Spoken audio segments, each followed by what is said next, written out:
welcome to Critical Rollback, where we thank you for the warm reception. These are getting worse. They're getting worse. My name is Bal. I'm Jana. Welcome to episode 22 of Critical Rollback. I can't stress enough how we spent like 30 minutes talking before these, but I never am prepared for whatever line Bal is going to say. Just never. Yeah. Here I am, wrecking my brain for some sort of fire-related pun for the title in months, and there you just go. Yeah, I don't think about them so much as they come from like a deep, like ancestral pool in the back of my brain. You think your ancestors were preparing to have lines ready for podcasts. I like to think that my ancestors, like, God, we don't have a medium for this yet, but I just have like the perfect pun, and they just kind of like that kind of resentment and growing, like, I'm never going to be able to use this, has just like stored itself over millennia, and that's why I make so many puns. I'm pretty sure my ancestors are just strictly against puns under all circumstances, which is why I cringe at most of them. Not at yours, though. Well, yes, sometimes, you're Catholic. Sometimes. I don't think you love me. They're not puns. You know that one quote from like where it's like, "Oh, it's rotten to work. Not if it's me. Not if it's you." It's like that. It's like they're not puns to me. Not if it's you. Oh, that is sweet. Are you being sweet? Am I being sweet? I don't know. Anyways. Episode 22. AraMente to Pyrah, which could just be called Warm Reception. It could be, but unfortunately, I'm not responsible for these. Fortunately, I'm not responsible for these, actually. Though I do think I would do a much better job. I feel like I would do a much better job than whoever is naming the Campaign 3 episodes. The Campaign 3 episodes have, like, such terrible names. Are they still in, like, young adult fantasy mode? Like, a name of name, name and name. Noun and noun. Noun of nouns, noun. I just feel like they're kind of interchangeable. Like, there's no one name that's like, yeah, that just, like, hits, you know? They're kind of almost, like, chosen by committee, like you said. I don't know, they just don't have, like, the kind of... Like, this is not the same creative team that came up with Vox Machina Goes to Hell, or Bad Out of Hell. That creative team was Matt Mercer himself. Matt Mercer running on very little sleep. The Elephant in the Room, perfectly titled episode. Bad Out of Hell is still my favorite, by the way. It's just so fun. It's so good. And also that episode is just like, uh-oh, I caught the consequences of our actions. Oh no. Yeah, but we are still far removed from consequences and or actions. We are at episode 22. Are there any current happenings in Critical Role that we should be mentioning? I don't think so. They were off this week because Thanksgiving. Yeah, they were. Were they off because of Thanksgiving, or were they off because it's the third Thursday of the month? Both? Both. Pretty sure it's both. I'm pretty sure it's both. I mean, even if realistically, most of their audience would have been at Thanksgiving too, so airing an episode on Thanksgiving is just not the vibe. I wasn't, because my family has COVID now. Not me, though. Still doing fine, knock on wood, but... Guess who's still wearing her mask everywhere? Samesies! Yay! My family is taking me out for dinner tomorrow, well, the paternal part of the family, where we're going to a restaurant, where I understand walking in with a mask on was always stupid and will always be stupid if you don't have completely separated booths. Does this mean I'm particularly wild about the fact that we now go to restaurants every time? No, but there are 2 school children in that group anyways, and I'm vaccinated 4 times, it's fine. Sometimes you just have to take your losses where you can. I'm getting free food. Yep. Anyway. It's my dad's birthday. Oh, happy birthday to you. Well, no, I can't say it. 4 hours. You're 4 hours off. I'll say happy birthday to him in 4 hours. Have fun. His present is like next to me. I still need to gift wrap it. Yes. Has anything happened in the critical role sphere since?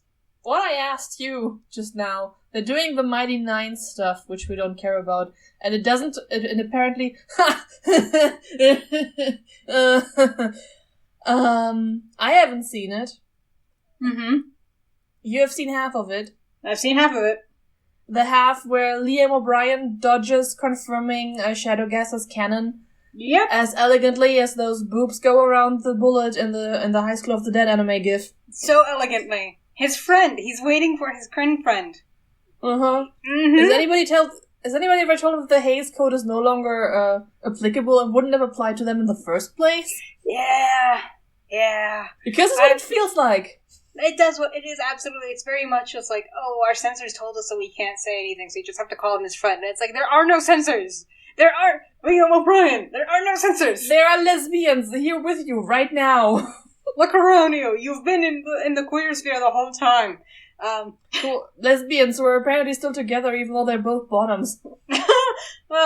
Yeah, I have thoughts about them, but no, this is not the place for them. I will say that I was kind of oblivious to anything happening in the critical role sphere because where I've been in the critical role sphere is that the United States Postal Service threw away my boy.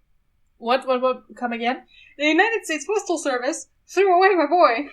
Oh, yeah, they did throw away your boy. They threw away my boy, and I can never replace him. They just destroyed him.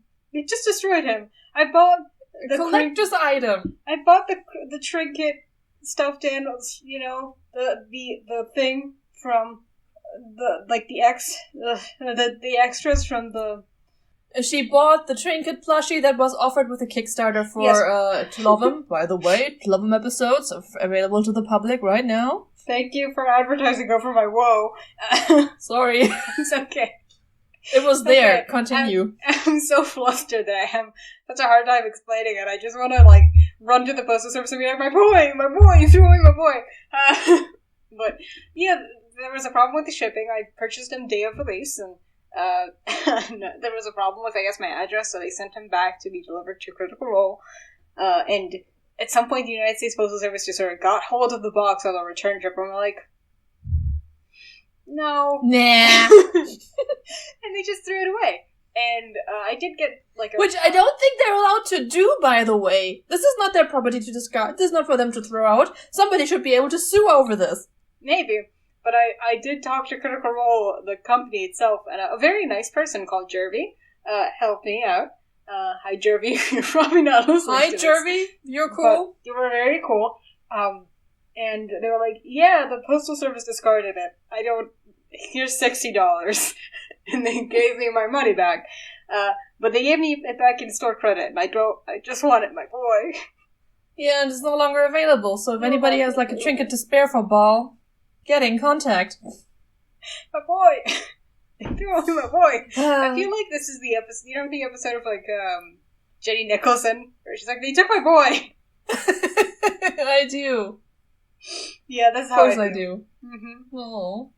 Anyway, that's the only thing in the Critical Role world that matters.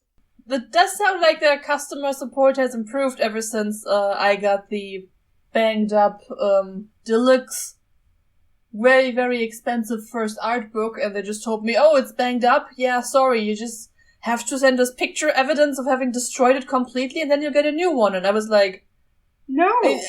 I am extremely opposed to book burning and probably not legally allowed to anyways. What are you asking of me? Yeah, I didn't even want a new bond. I want damages or something. Give me $15 store credit or whatever. Yeah, this is the thing that happens, and it feels so very much like capitalism. I don't know. It's just the idea, and this has happened multiple times. I've seen this also happen to, my mom purchased shoes once and needed to return them, and they're like, oh, you want returns? Destroy them. Destroy the shoes. And it's there's nothing wrong with this item. It's just not what I wanted.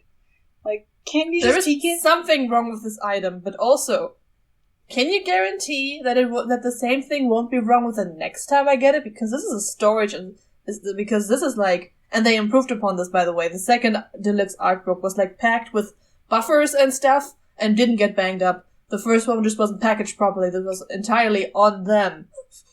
Yeah, and this is still so a usable getting item. Another one. Can't you give this still a usable item. Can't you just, like, resell it at, like, a lower cost to, like, somebody who can't afford, like, a non-banged up one? Like, do we have to destroy something? Must we destroy every item that is not 100% good? Like, I didn't even want to return it or get a new one. I just want to, like, a lesser price because I got a damaged product. Yeah. And I will not burn books. I'm pretty sure I'm legally not allowed to. Mm-hmm. It's not good. Anyways, these grievances are long past, and we have also long past episodes to talk about here. So, before we get lost in the weeds entirely, again, not for the first time today. Mm-hmm. Shall we get into Let's just get started. Let's get into the content warnings.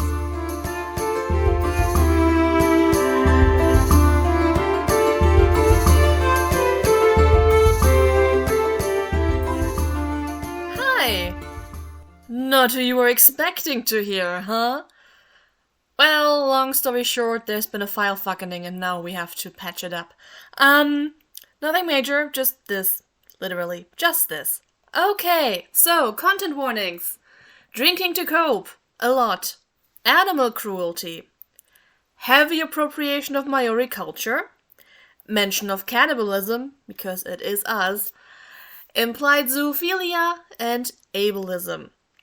Regarding spoiler warnings, there's a bunch of Campaign 2 and 3 spoilers, mostly in regards to Keyleth, because we go in depth regarding her character arc, as it spans over all 3 campaigns, which in and of itself is a bit of a spoiler, but what can you do?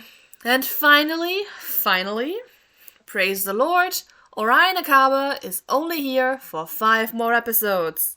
Yay! And now let's get back to your regularly scheduled broadcast. Bye!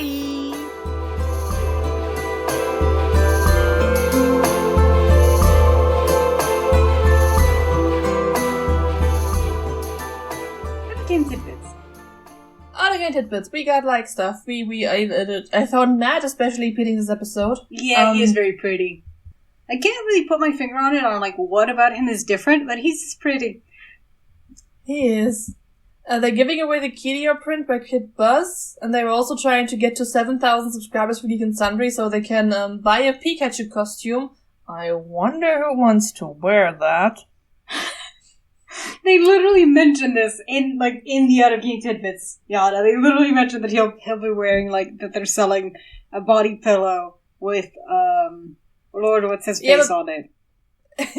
But Matt wasn't allowed to mention the body pillow part, even though they all seem to be extremely supportive of that. Which, like, God, wasn't Liam sitting on a body pillow of skin in another episode far, far from now? Doesn't, Marisha Ray, you remember when, like, there was that thing where, like, the Matt body pillow got thrown over, like, the arm of a couch, and Matt patted it on the back. I was like, I get you, buddy. And I do genuinely think he wasn't making, like, an innuendo, but, like, wasn't it? Right, they had a body pillow of Matt in the first Campaign 2 opening. Yes, they did. On talks. Mm-hmm. He was fully dressed. With a jester doll. He was fully dressed, yes. Thank you, Fridge. My Fridge had an opinion on that, I don't know why. It wants an undressed Nat body pillow. Don't we all? Actually, no, that's creepy. Not to kink shame anyone. I just don't find the idea of a body pillow to be particularly enticing. I find the idea of a body pillow just from having this kind of pillow pretty neat, but having, like, an anime face and inappropriate illustrations on there is like, what? Am I supposed to fuck this pillow? Yeah, you're not gonna get any satisfaction out of this. Like, I don't know why do you need this? This is nothing. This is nothing. Anyway, so they are also still promoting 826 LA and announced that the next week will be off because Matt and Marisha are going to be doing that thing in the desert. That thing in the desert. Apparently without Taliesin? I don't know. Yeah, they don't mention that Taliesin is going with them, even though we kind of know that Taliesin is kind of the guy who introduced them to the thing in the desert. Yeah, maybe they just forget to mention him because he's like, you know. Is that, by the way, your desert, or is it like Nevada desert? No, it's not. It's not my desert. My desert is the Sonoran. Their desert is the oh god, what desert is it? Sierra Vista, Sierra Mojave. It sounds like Sierra Vista sounds like a Sims neighborhood. We don't need to know. They're going to Burning Man. They do this every year. Sorry, I don't think it's actually the Sierra Mojave. I think it just is called Mojave. Cool. Anyone who's interested in going to Burning Man and meeting them there and being weird about it, you've had the information out there for it. Since this episode first airing on August 27th, 2015. Yes. Date of recording is November 26th, 2022. So we are in the past. You're already in the new year. Yes. We are in which we can tell for sure because we have scheduling. Yeah, it's dark outside. I mean, okay, it's 8 p.m., so of course it's dark outside. Not of course, in the summer it wouldn't be dark. Anyways. Yeah, it's chilly. It is winter times. And, anything else we want to mention about this particular episode? Not in this part, I think. Not in this part. Yeah, I think we're good. Sam isn't here. Sam isn't here. Sam is just... He's got family doing stuff. A family thing. Mm-hmm. By the way, Sam and his family invaded your home state recently. I know. I blame them for us getting COVID. I don't think they had COVID. No, but they're not from here. They came here and we got COVID. So, like, causation, correlation is not causation, except in this particular case where it is causation because I said so. Correlation is only causation when it's funny. Yes. We are at, a bit of a turning point, I guess, where we just finished the... sort of. Yes, where we finished last 3 or 4 episodes, being in this cult association. I mean, we're not quite done with the cult yet, but the last 3 episodes with us, 4 episodes with them, because we minimized the misery, or attempted to. Minimize the misery. So minimized. They spent this split up for some hazing, to join a cult, to avoid legal prosecution for breaking a really stupid law in really stupid ways. Which, God, we're going to get into how stupid this entire... Okay. Yes. Now that they've done their thing, secured themselves with the wrath of, technically 1 entity, but the potential for 2. But somehow, somehow Brian Fang never featured into the extended White Dragon family tree unless we know about it. We have so much info about the other White Dragons and their familial relations, right? Like the one they killed with Breach Stream was like a kid of the other one they're going to kill, and then that one had also like a girlfriend. But Rhyme Fang is just apparently independent from all of this. Nobody remembers Rhyme Fang. I think Rhyme Fang may have been like I don't know if it's theorized or confirmed if they were a hatchling, but like he was maybe, I don't know, not associated as strong as the other ones. And now, speaking of weird associations and distant family relations, they're about to messily reconvene the timelines, be reunited. You're so good at reading that out. Thank you. Yeah, so the first issue is that we did the Dragon Party, the Happy Fun Time team, with a fortitude of hummingbirds and paper hats, did their mission first, which took the whole 3 to 5 days, where the second team was done in a day, but they pretended like the second team would take longer, so there's a kerfuffle. The timelines. The timelines are not connected. The timelines go blue. Yes. So, we begin with Talos and Orion cleansing the area in yet more appropriation, where Will Wheaton had been sitting and rolling ones the last 2 weeks. Huh. Mm-hmm. Yeah. Talos is saging the, he's not smudging because white people literally can't smudge, but he's saging the stage, like the set, in order to cleanse the energy of Will Wheaton and Will Wheaton's dice rolling. I mean, what would be an appropriate way for white people to cleanse this? Holy water? I mean, you can holy water. Or you can I don't know, figure out some kind of European pagan ritual. Burn cat hairs. I mean, we do have sage around here. We've had this discussion before. I literally didn't know burning sage was a racial thing. Mm-hmm. But yes. The backgrounds are flipped again. Did you notice Trinket this episode, by the way? I did notice Trinket this time. Mm-hmm. Good. Okay. Yeah, for some reason, like, Laura doesn't get to sit with the bear plushie. Maybe because she'd be hugging it the entire time and she'd get sucked in. She could just sit in the bear plushie, yes? She could. We wouldn't be able to see her, though. She would just be enveloped in it. Yeah, and on the top table is now the white dragon that Matt was gifted in a previous episode. Just hanging out. Chilling. Vibing. Being dead now that they've killed one. Sure. Like a trophy. Yeah. As we said, bottom table is without Sam, and they kind of need a second to reorganize where everybody sits, which is also interesting because... Yeah, there's a weird shuffle. Mm-hmm. There's a weird shuffle, but I kind of feel like Marisha was always between Orion and Talism, right? Yes. Oh god. I think so. I thought it was kind of interesting because, like, spoiler alert, Pike joins in this episode, and I was expecting her to sit at the bottom table. Because it seemed like they had more room there? Yeah, though it's literally the same amount of people. Yep. Same amount of people, but they seemed like, well, it's like they expect, there usually are more people down there, or no, they're the same, but you know what I mean. I do. Usually there's a Sam there, now there isn't a Sam there, you would expect them to slot Ashley where Sam usually sits. But they don't. They don't. They don't. She just sits where she always sits between Laura and Travis. Yeah. Anyway, you can see all of their water bottles with all the visible labels. The things you could go away with on early Twitch. Yep. Mm-hmm. Yeah, and this was also the first episode where I like had a really hard time looking at the chat even when I wanted to. So I think we're getting to a point where they should have just not have the chat, and they should have just not had the tweets. Just declutter this layout, please. Declutter. Declutter. Yes. None of this sparks joy. Get rid of it. Yeah.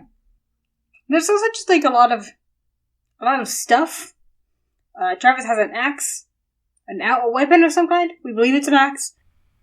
I don't think it looked like, maybe it's an axe, but like axes, I associate axes with like bigger blades, so this looked more like a weird pole arm. But hey, whatever. It's probably supposed to be an axe. Yes. What do I know? And, somebody thought, like, and apparently this is armed, was to give Orion a piece of, like, is like a wrist-launched flamethrower or something. Yeah, there's a point in where, Yeah, like, at first it was like, oh, well, maybe it can technically do that, but then he punches his own face, and the thing comes off, and hits Marisha, and everyone is like, oh god, Orion set himself on fire. You don't see actual flame, but like, apparently it's armed, apparently he just has a flamethrower on now. Yeah, and it's really small and unassuming, like, it looks like a watch. Yeah! So we don't know, but it seems to be armed, so like, let's not do that anymore. Yeah! Who thought this was a good idea in the first place? Have you seen Orion roleplay? Like, no! Don't! Do not. Don't be the first. I know that this is the same team which, like, nearly burned their house down in like, a stream. But, like, don't give people, like, you don't want to be the first person to get burned alive, live on Twitch.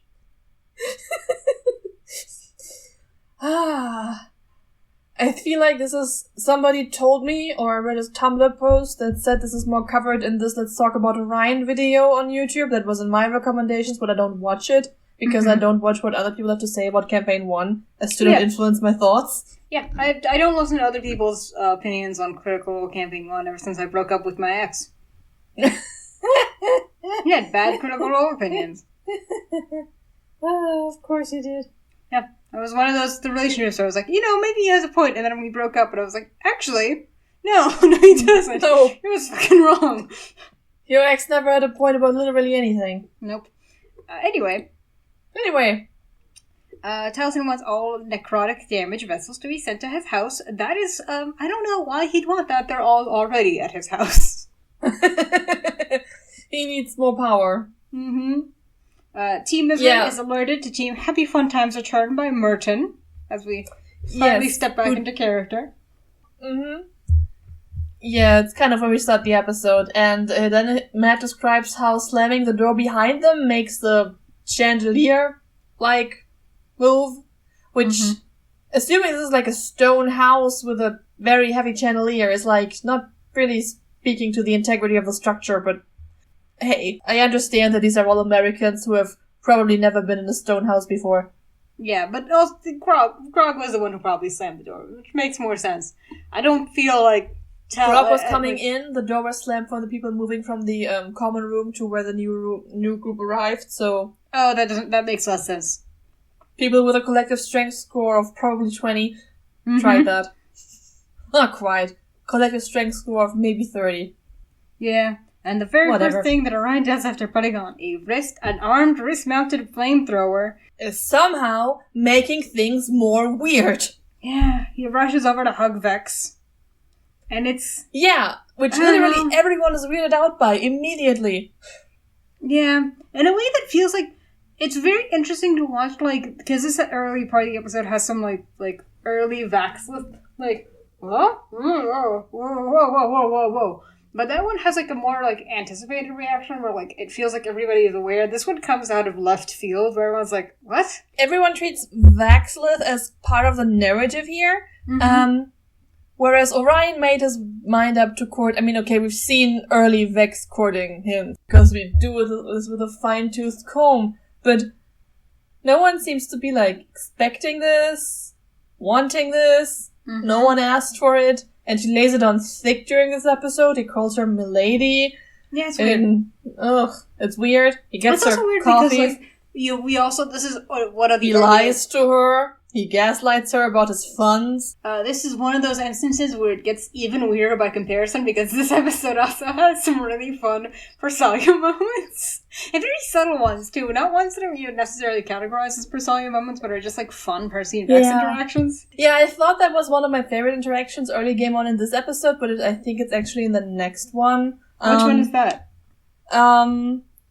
One night and a lot of alcohol is technically all one needs. Oh, right. Or something. I don't recall it verbatim, but it was this, and this sparked my, oh my god, what if they'd been fucking all along fanfiction brain at the time. Yeah, which is, they weren't, but, you could, like, they did just kill a dragon, she just saw his butt.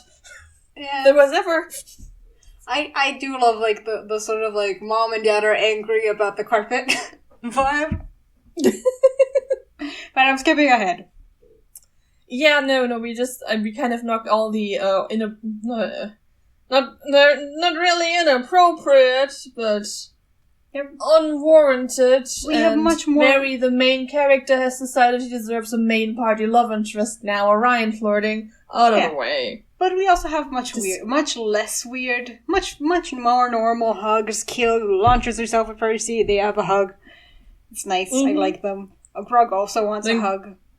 Yes, so he rubs Vex against his breasts.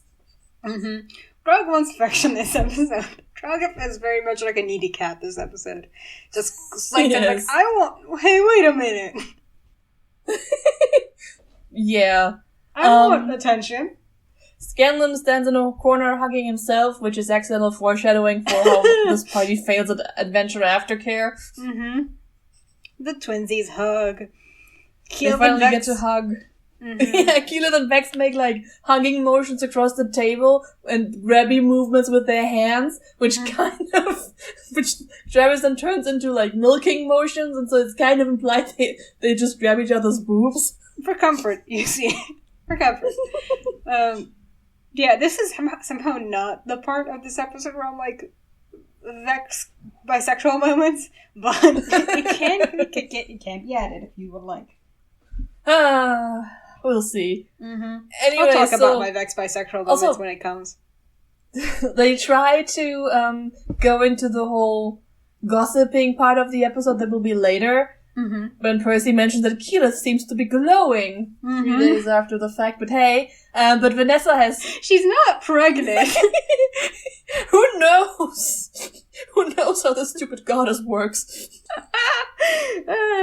But they don't quite get into the gossip yet, because Vanessa has no patience for this, and it is no patience at all. For cults. It's cult time. Yeah. It's cult time, guys. Let's go. Yep. They're just led into this locked up secret basement, and everyone is like, this is fine. This is fine. Laura, for a while, has the best customer service smile on her face. It's amazing. And they just It's normal. It's fine. They're fully prepared It's to fine. be mugged at this moment and just rolling for perception and stuff. And there's this one wonderful moment where Taliesin asks if he can use his passive perception, which, like... That's not what passive Can you is. define passive for me, please? Uh-huh. I know it's... Can I use my lying prone ability where I lie prone? Yeah, and it takes them all the way down into the basement for Vex to finally be the one to ask about the actual terms and conditions about membership here, which is very late. You wanna, Very late to the Yeah, game. you want to ask that before you're into the But at dungeon. least she asks. At least, yes, she does This ask. is something more people should do before entering into contact with any kind of entity. Mm-hmm. Any and all. Let me get down to like a ziggurat-like structure. Oh god, and at one point Vanessa asks them if they trust her, and everyone is like, no? No! Which is a good answer. Yeah! Seriously. Especially after she let them into a locked basement for branding. Yeah. And by branding, we mean like Yeah. actually burning something into your flesh and not establishing your own personal internet brand. Yeah, not that kind of branding. Not the pirate kind of branding. The branding kind of branding. That took a while, but yeah, not the pirate kind of branding. Not the influencer kind of branding. Mm-hmm. So you we're know, the ziggurat. Ayun! Ayun has her imagery all around. This is, and like, Vanessa just summons the Sphinx with Osisa, we have fresh blood for you. And other normal things to say when recruiting for your business. That's what I say every time I feed Olive, the stray cat. Say, Olive, we have fresh blood for you. But does your stray asshole cat get visions? Every cat gets visions. This is how cats are. Oh. Is he still getting Just bullied? Look at a cat. Yes, every day. This is the most bullied cat in all of America. He's so huge. He's so big and huge for a cat. Like, sometimes I look at him like, oh, right, you're gigantic. And every single other cat except the literal kitten that is here beats him up. And he's an asshole. His vibes are rancid. So anyway, rancid. guys, I think this might be a cult. yeah, I think it might be a cult. Showing why she has the 22 wisdom score, but also... yeah. A bit late. You're already being approached by a Sphinx. You're kind of too far into it now. And then the Sphinx is like there and does her thing. Matt is like playing combat music. Everyone is like, well, is she going to do the branding? What is happening? And like, Are we going to have an orgy? I don't know what's going on. it's the only true way to gain knowledge is to have an orgy with a Sphinx. Yeah. I also would like to mention that Zara and Cash should be in the room, by the way. They are not, but they should be. Like, do they just get this separately at another occasion? What? This is very inefficient. I like to think that while this is happening, Zara and Cash are like in a bathroom getting a stick and poke done by Merton. Like they get the actual video things, but like Zara and Cash are just like, yeah, come here, I'll do it for you. Yeah, Travis wants everyone to bow to the Sphinx because he confused her with a hippogriff. Which is kind of cute. I found this to be kind of cute because like sometimes Travis kind of reveals his himself a little bit and like how like he just really likes like cool beasts and stuff. He likes cool beasts. He likes children and teenagers and fantasy literature. He is the one who saw every Twilight movie without Laura. Yes. Without Laura. So, some of them bow. I believe Tiberius does not. Of course he doesn't. This happens twice in this episode. Of course he doesn't. I mean, I do find bowing to be kind of inappropriate here too, and it wasn't asked for, but I mean, it also can't hurt. Yeah, and also, like, when they turn around, Vanessa is bowing, which means it's kind of like yeah, whatever. I mean, like, I agree that, like, I would have liked the Sphinx to have bowed first, but, like, sure. She's a proud creature. Yeah. So, now the villain music is playing, because Matt has the vibes figured out.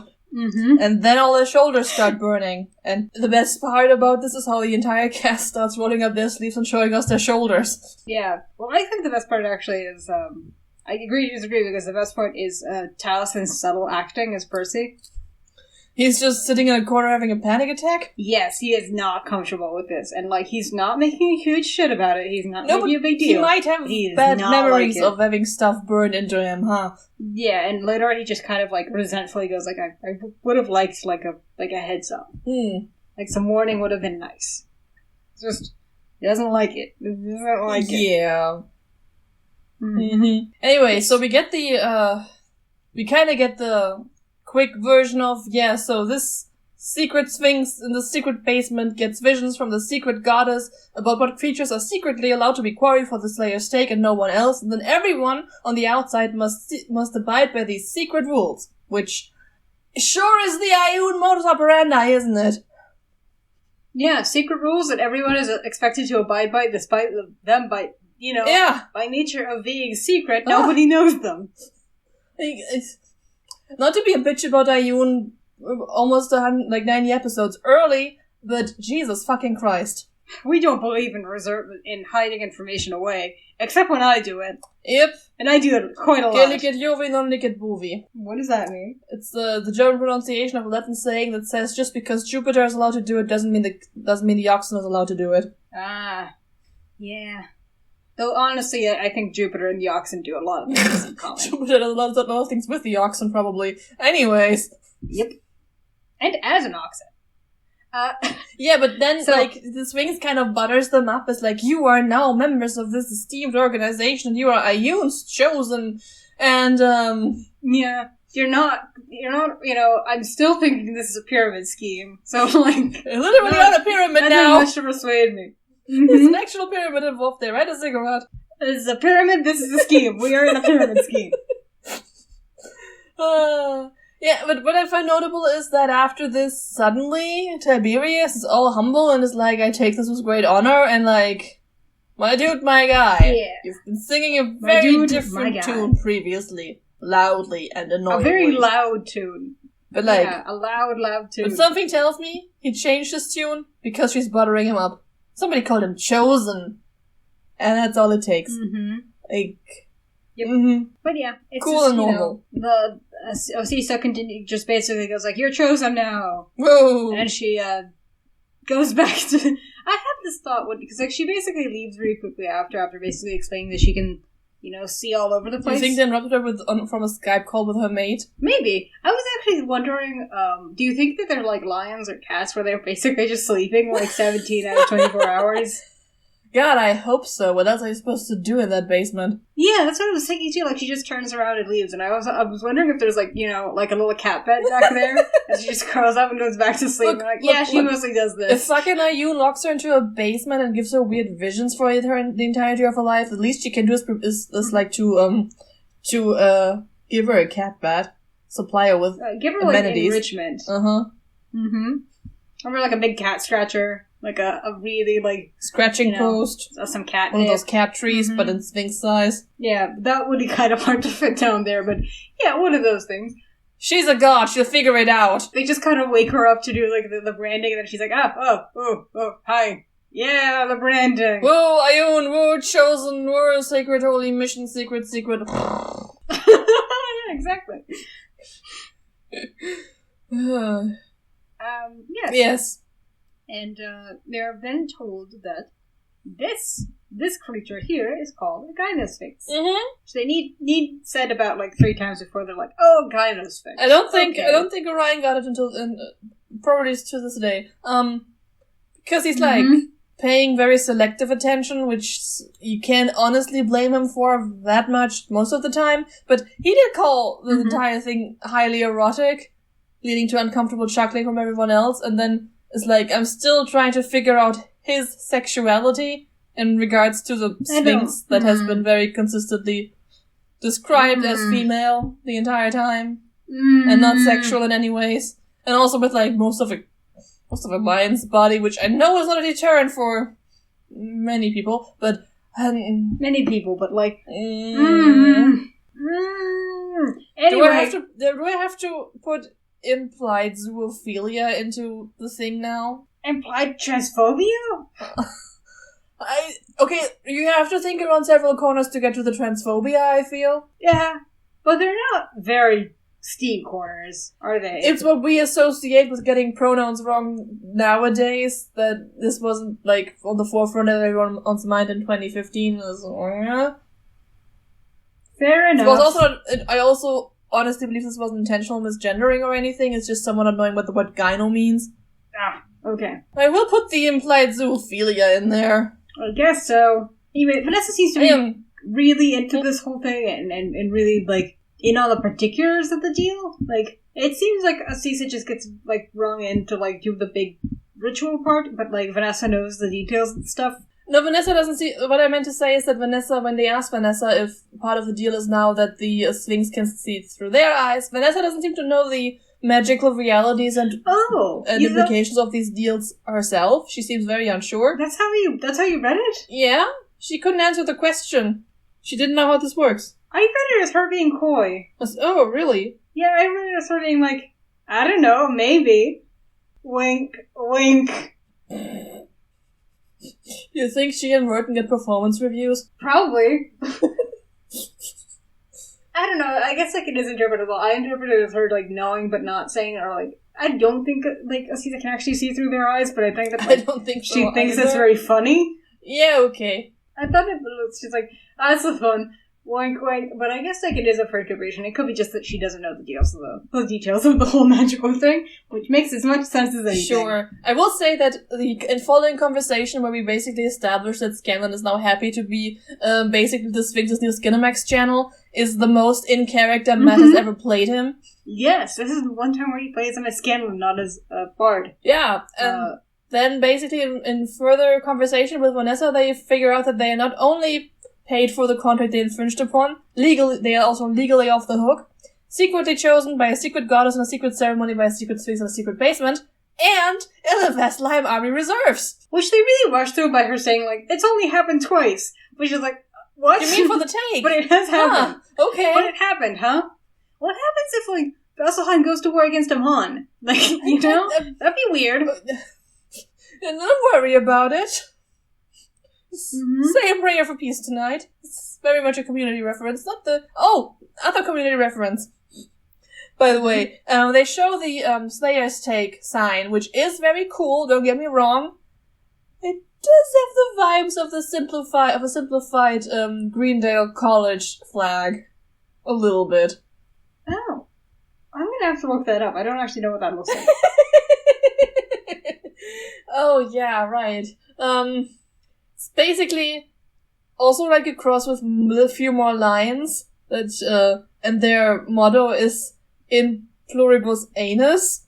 Oh. So, anyways, we also find out that Darren DePaul is canon. Like, he just exists as a friend to the Slayer's Take. He got them cookies. He did. Like, Darren DePaul, the real-life actor, appeared on a previous episode after a previous episode.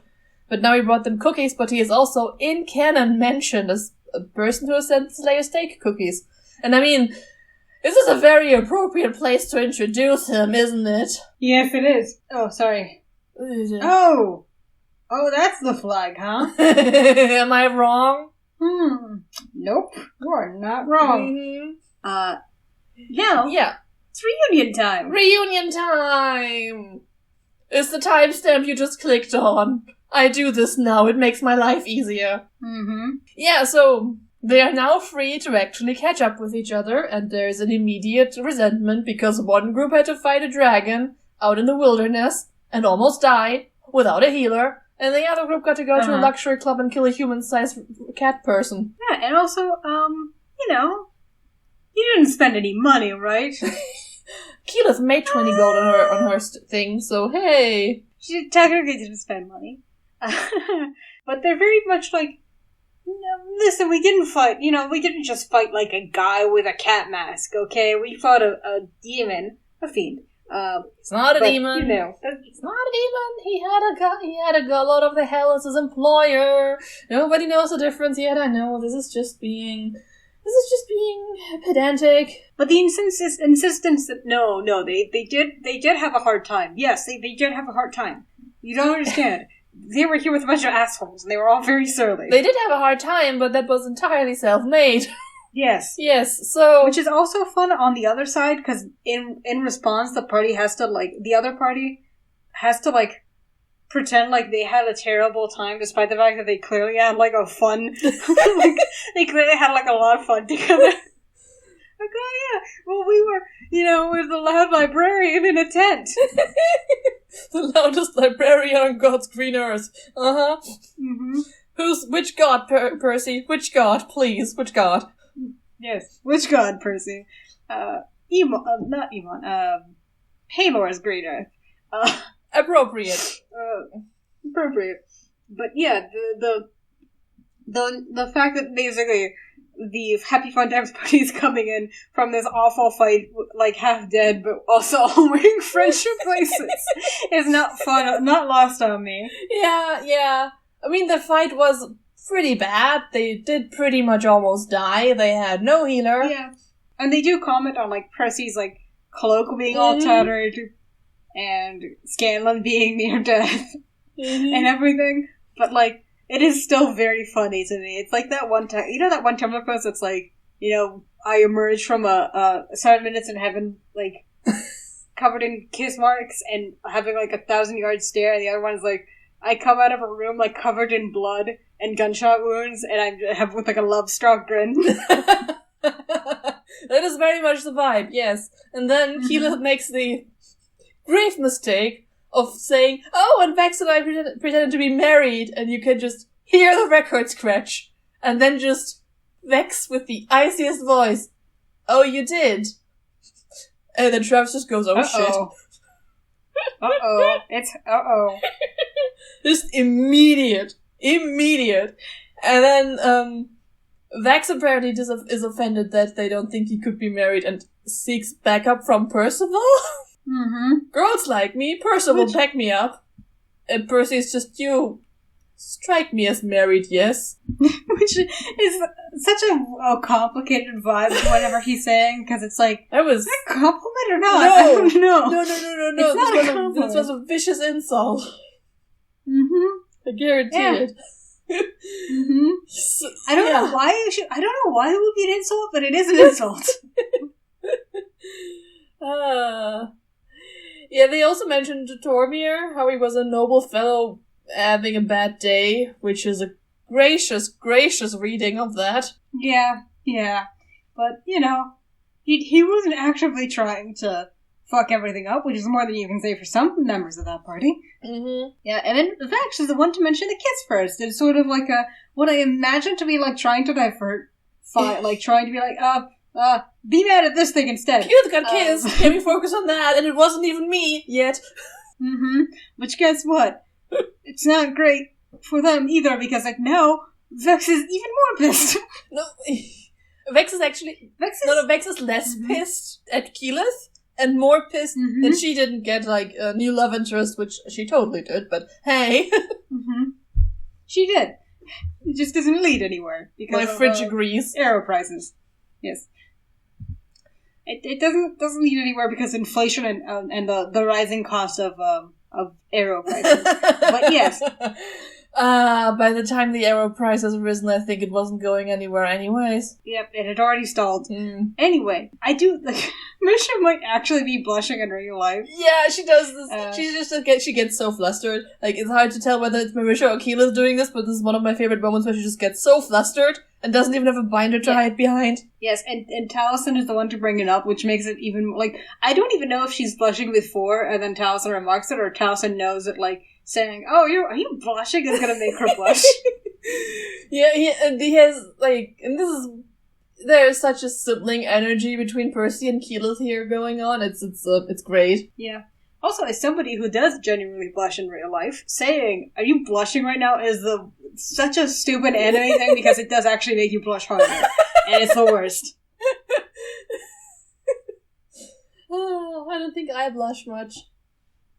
No, it's not even related to genetics. I'm the only one in my family who blushes that much. Aww. My brother was a redhead. Aww. And, his hair darkened.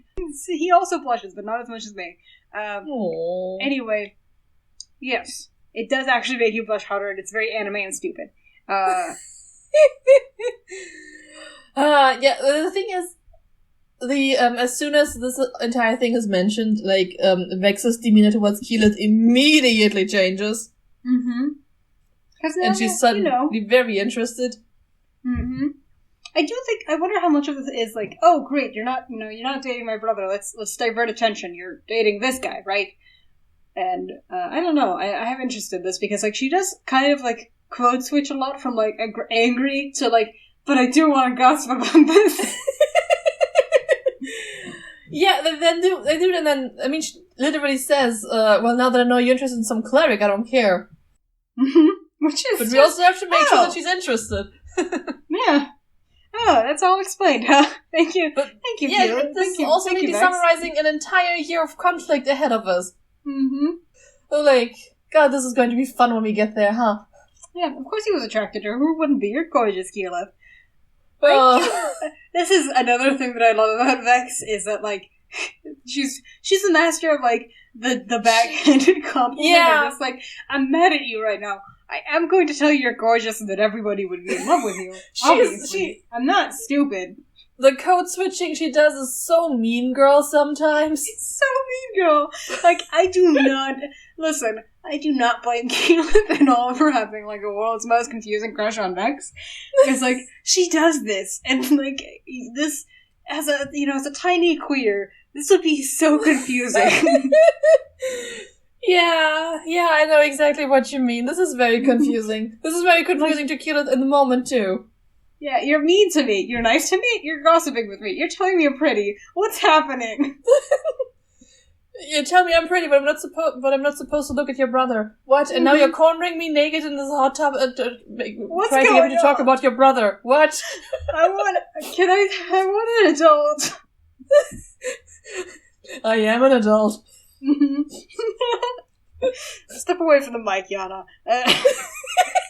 It's giving you too much power. It's giving you too much power. Excuse me? Anyway, so then, finally, out with the truth. Vex very haltingly talks about the carpet. They stall this out as much as they can. They very much make Vex do it. They just get them drinks, sit down. Like, honestly, they should have just told her, hey Vex, so Keyleth and I were just pretending to get married. Ha ha ha, see, no, actually, that was a lie, but what we did do was break the carpet. But this doesn't seem as bad now, does it? Huh? Uh-huh. It very much has a lot of, like, so your dog, ran away. Like, your dog went to go live in a farm upstate. Yeah, the carpet is happy in a nice tower with a mage elsewhere now. Yeah, they're trying to cushion the blow so much, but they're doing such a wise job because, like, every time they're giving them, like, a little bit of a hope that the carpet might not be just ruined. Like, they're like, well, but we saved it, we got it out of the acid, and we brushed all the acid off. It's pretty, we fixed it, it just doesn't fly anymore. Sorry. And then Laura Bailey, goddamn actress that she is, just starts making just, like, the biggest performance of, like, I physically cannot breathe right now, slamming on the table. You lost the carpet? Her wrath is marvelous to behold. And everyone is panicking. Everyone is screaming. Except for someone at the table who just says, it's no big deal, we just have to re-enchant it. With the full confidence of a man who hasn't so much as glanced at 5E's enchantment rules even once. Sir, do you think that maybe, if it was so easy to enchant a flying carpet, maybe everyone would have a flying carpet, huh? Why isn't every carpet just flying? Yeah, if it was so easy, why isn't every store on Earth selling a flying carpet? Why do non-magic weapons even exist if one spell by a cleric can turn them magical? Mm-hmm. Uh-huh. But anyway. Now comes my favorite, like, little, like, yes. Mom and Dad are angry, Persalia moment of Percy and Vex just sort of screaming at the party and also yelling at each other. And we slept in a tent. It was freezing. You should have kissed her, Percy. She talked in her sleep. And then Grog just yells at Keyleth, you got a kiss, I didn't get a kiss. And then she's like, hey, I've never been kissed before, okay? And awkward silence. And then Laura Bailey, right on the mark. Turns around and plants a big one on her husband. And then, like, Grog is like, what the fuck just happened? And Keyleth is like, what just happened? And then Percy's like, this is what happens when you de-enchant the carpet. Yep, crazy, madness. I do also love this because, like, not to get into the parasocial too much, but you can, like, Travis does such a job of, like, I'm shocked at this, and is also very clearly smiling. Yeah. It's cute. Yeah. Mm-hmm. And just then there's a knock at the door in the middle of this. Matt just breaks up this chaos. And the darkest time of the party. Who's at the door? Right. It's Ashley fucking Johnson. They don't know yet. There's this funny bit where Matt starts describing Pike, like he would an NPC, and Tennyson starts going through his notes. Oh, a gnome with bright hair, in armor. Have we met someone like this before? At the same time, Ashley just sneaks up on them on the set. Yeah, it's cute. And then they're so happy. Everyone's so happy. Everyone forgets all of their troubles because Pike is home. Pike is home. She goes around the table hugging everyone. Everyone is so happy. And we find out that she actually preserved the blue shit at the table. At the temple, not table. This is the only thing that makes the blue shit at all palatable for me, and it's not very palatable for me. But it's the fact that Pike is so, like... Pike is also very weird, is the thing. That is true. This is already so weird, but the only thing that makes it better is that Pike is weirder yet, and when she finds the blue shit, she's like, ooh, this is fun. I'm gonna put this in a jar. I mean, it shouldn't surprise us that they were that she's also weird. The name will handle then came about somehow. Yeah, like, this doesn't make this okay, but it does... Neither of these two things. But it makes it a different kind of not okay. She just rolls with the punches very well. Yep. Honestly, that's what makes the Pikeland scene so enjoyable. She just really, really rolls with the punches. Yeah, I always get the sense with, like, Pike is that, like, if she noticed somebody trying to, like, you know that thing where, like, Vax tried to peek on her while she was changing? Mm-hmm. Like, I always get the sense that if Pike had seen him, like, notice while changing, she would probably not call him out, but just, like, start doing, like, a very, like a striptease. Like, she would just, like, be in, like, oh yeah, I'm being watched. Sick. So Pike is just like that. That is true. Mm-hmm. Roll with the punches. Doesn't make it okay, but it does make it just, like, it's hard to watch. Yeah. Yeah. So she has a week off because the temple she's restoring is being cleansed. Which sounds like... fumigated! It's just like, is this what happened to the set? Is that why she's back home? Yeah. The set's being can infer so much. I don't know. I just love the idea of the temple being cursed being like a thing that just sort of happens casually. Like, god damn it. It was just cursed last week. Do we have to do this every... Yeah, okay. Everybody's working from home. Yeah. It sure sounds like it. Mm-hmm. Yeah. Mm-hmm. Oh, yeah, the temple. Yeah, they're reupholstering it. It just happens. But anyway. Yeah, then there's also, in this conversation, still a part where they hype up Zara. Mm-hmm. Where, like... She has crayons. Two of them. And teeth. More than two. And eyes. Definitely two. I love Percy so much. Yeah, and then I think Vax calls Keyleth Kiki. Is this the first time he called her Kiki? I don't know if it's the first time, but it's definitely one of the first times. And it's like, it might not be the literal first time it happened, but it's like, you know, you get a little ding that just, I guess, is like, Kiki unlocked. Yeah, then Vex is like, is that what you called your wife? Mm-hmm. It's not, actually. I don't quite remember what it was, but it was a different name, right? Coraline. Yes, she asks him. Yeah, and this is when they kind of decide to leave the Slayers take a front desk, probably. Merton is just basically watching the entire interaction, probably. Is this his entertainment? Eating papaya, yeah. Yeah. Papaya and Darren DePaul cookies. Mm-hmm. And then they decide to go shopping, because we haven't been shopping for an entire episode. Yeah, this episode is long. It is long. This has like 4 different episodes. It's like the gossip episode, it's the shopping episode, it's the shipping episode. Then there's just a whole other adventure. There's plot. Plot is happening later on. It's actually pretty, like, important, poignant, something. But there's just so much weird stuff happening before then that's like... I didn't remember shit about this episode beyond the yelling about kissing in the beginning. Like, this was the only part I remembered. Yeah, I forgot that this is the episode where they technically got... What's his name? Boomst? Lockheed. Oh, yeah, that's the second shopping episode that Orion goes on later. No, he gets it... Oh yeah, it's the same episode. This is a different session within the same... Yeah, no. We have a day 1 shopping and we have an early morning shopping the next day. We know for the day 1 shopping where Tiberius goes off to buy weapons because apparently not being able to harm the Rakshasa was bad for him, which I understand, but also quarterstaff with bladed ends is called a spear. Yeah, and... Or a pole arm. And I'm pretty sure you're just trying to circumvent the weapons restriction for a sorcerer with this, but hey. Yeah. It's like, there's a period of time where, like, common folk were not allowed to own swords in a certain place, so everyone just got larger and larger knives. And, like, there were, like, very artificial restrictions about what counts as a knife and how, like, it can, like, how you can essentially have a sword and everyone would be like, no, it's not a sword. I know it's the size of a sword, but, like, look at the hilts, look at the... It's only bladed on one end. It's a knife. It's a hunting knife. Fuck off. This is what I cut my dinner with. Mm-hmm. Do you have a problem? Yes. Yeah, I eat very big hunks of meat. Go away. Go away or you're my next meal. Yeah. Cannibalism. Before actually the thing I wanted to talk about. We made it. We made it.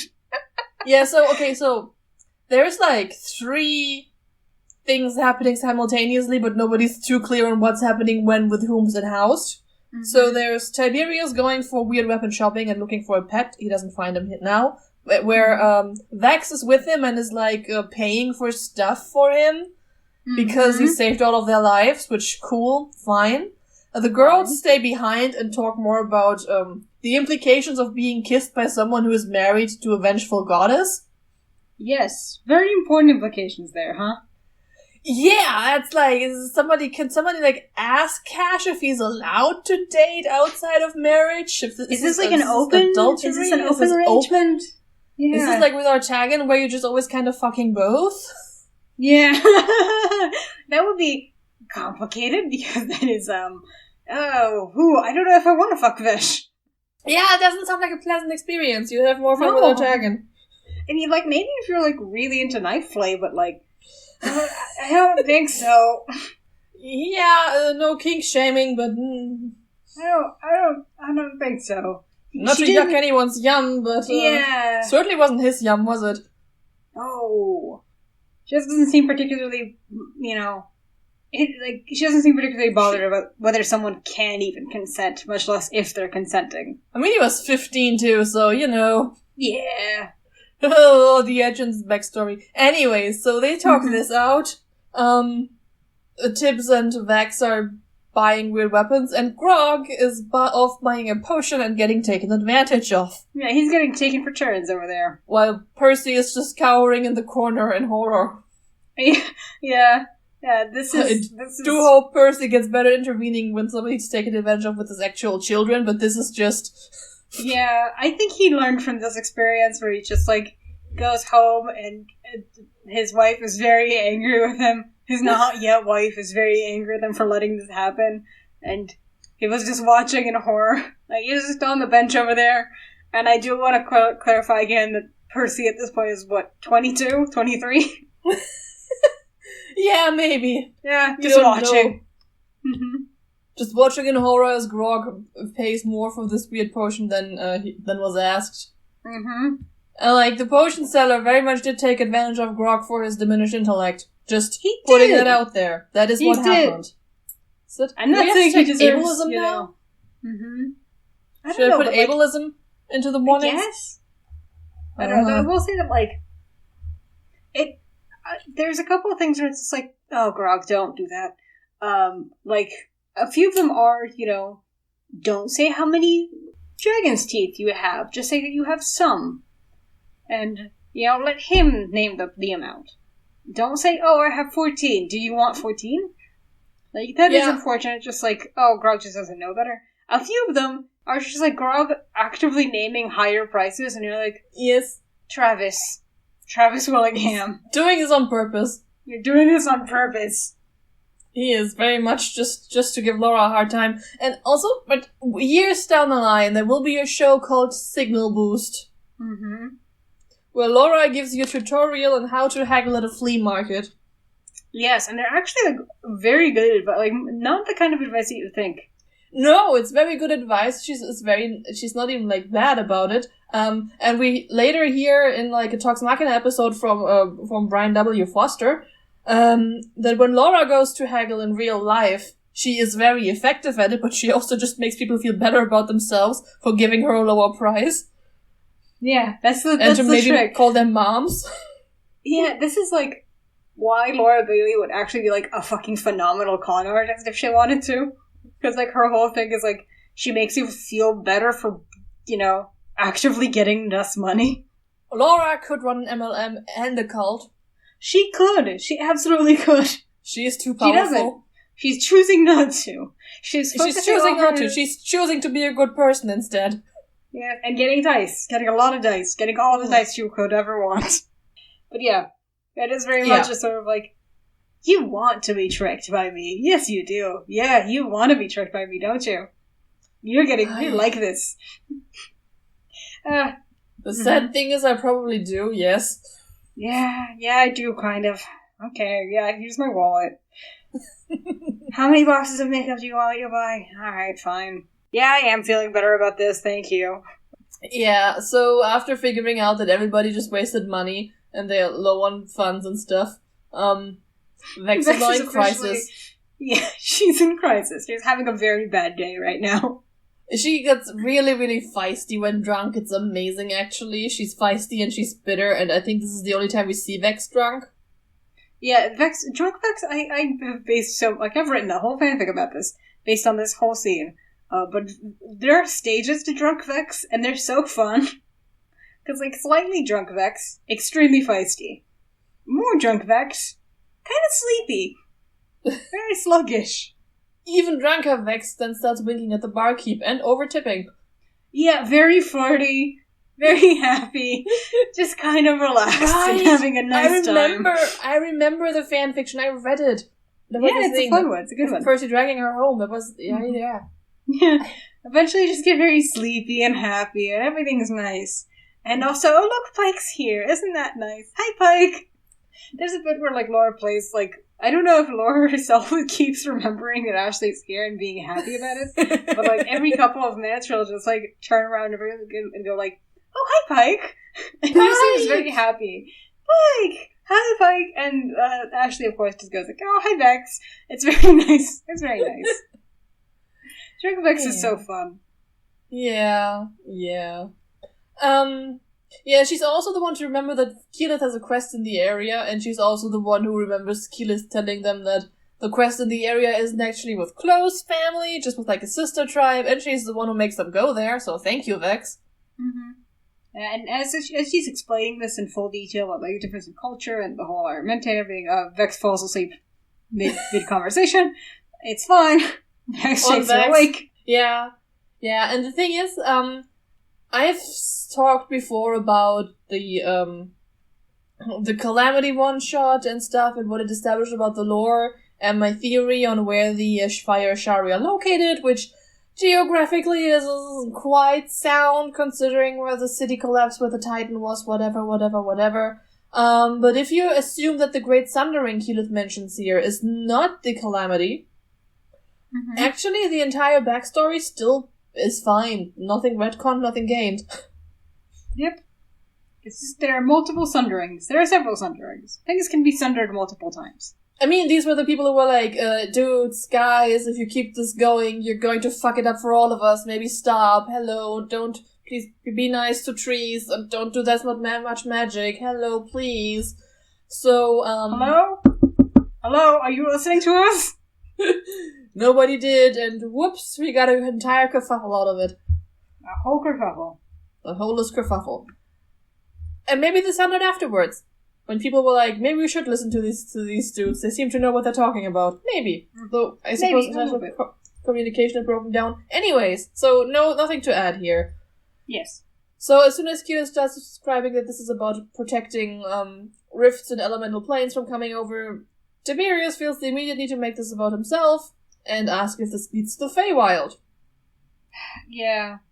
A Fey plane or whatever. And Kira Feywoods. Tries to explain that it's Feywoods. That's not how that works. You can get to the other planes of elements, maybe slightly better, but you can basically just go to the fire plane.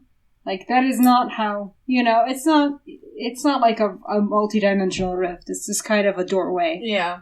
Yeah, like, the way this works is that she is correct in describing the elemental planes as like Venn diagrams, who just exist like fire and water in opposition, and then air and earth in opposition are all around the material plane, and there's overlaps where I suppose these portals are. Whereas the Fey realm and the, it's not called the Shadow Realm, but it's the thing where they fight Vecna in later on. The Shadowfell? That one, yes. Mm-hmm.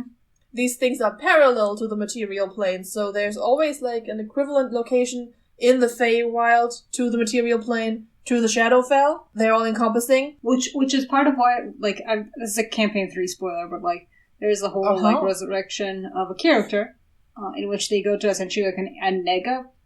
Like, this is of my version, but it did make me think, like, oh, I wonder if this is, like, the Shadowfell. Or, like, a version of the Shadowfell, because they kind of encounter, like, a nega Whitestone. That sounds like Shadowfell. A nega sentry. Yes. Yeah, and that does kind of explain it, too, like, why there would be a nega sentry and a nega like, Whitestone, especially if it's, like, an important place in terms of, like, the gods and everything. It's like, yeah, you can't expect, like, the Shadowfell to have, like, sort of a reverse version of this place, which is very cool. Yep. That is very cool. I haven't watched these episodes yet. I haven't watched these episodes yet. I might soon. As of November 26th, 2022, you have not watched these episodes yet. I have not. I've just heard you rant, and I've seen assorted clips, and support your ranting. Yeah, but largely I was mostly ranting about Percy DeRollo, not about the name of Shadowfell. And I support that. Mm-hmm. Because from what I've seen, I agree with you. I'm correct. You usually are. I've already decided. Nobody needs to don't fight with me on Twitter. I've already said I'm right. Anyway. That was more or less the time they go on break. It is, yes. After, so Tiberius also has looked up that there is a spell that clerics get that is called Magical Weapon. However, he did not look up that this spell does this for, like, a battle, like a minute or so. I haven't looked at the specifics, but I've used it before. It does not permanently make your weapons magical. And if it did, why would... This is a first level spell, if I recall correctly. Maybe second. Why would there be weapons in the world that aren't magical? Yeah, it's magical. It's create a magical weapon. It's not magic your weapon. It is magic your weapon for this fight, specifically. And it will disappear within a few minutes. Probably 1 minute. Again, I haven't looked it up, but it's very much a temporary spell. Yes. Yes.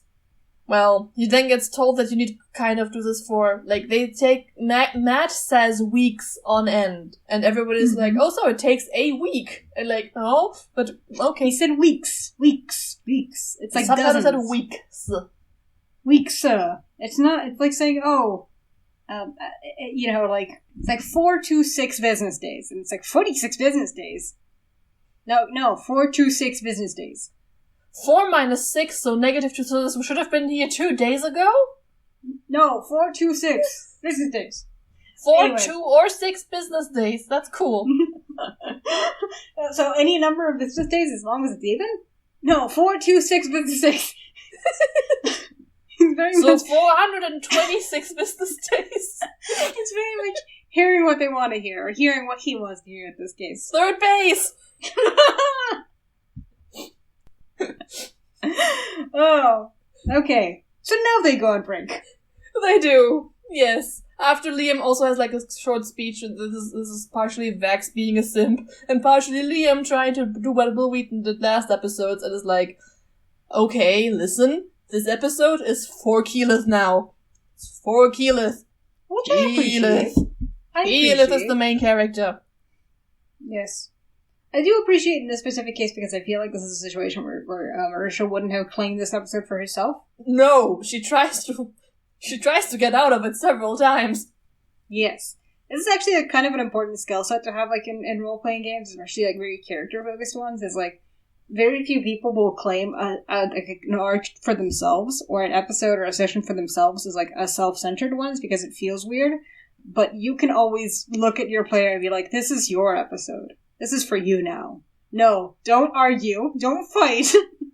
And everyone else, get off the stage. Do not resist. It's your time to shine. God damn it. And they will kick and they will fight you. But it's time you have to throw them on stage and let them flounder, okay? It's sink or swim, baby. One of the great funs, I think, of role-playing games is getting to throw your friends on stage and yell, improvise! Is this the reason why you only play in written games? This is why I play support characters. I love to just lob people in a situation and make them have an emotion on people.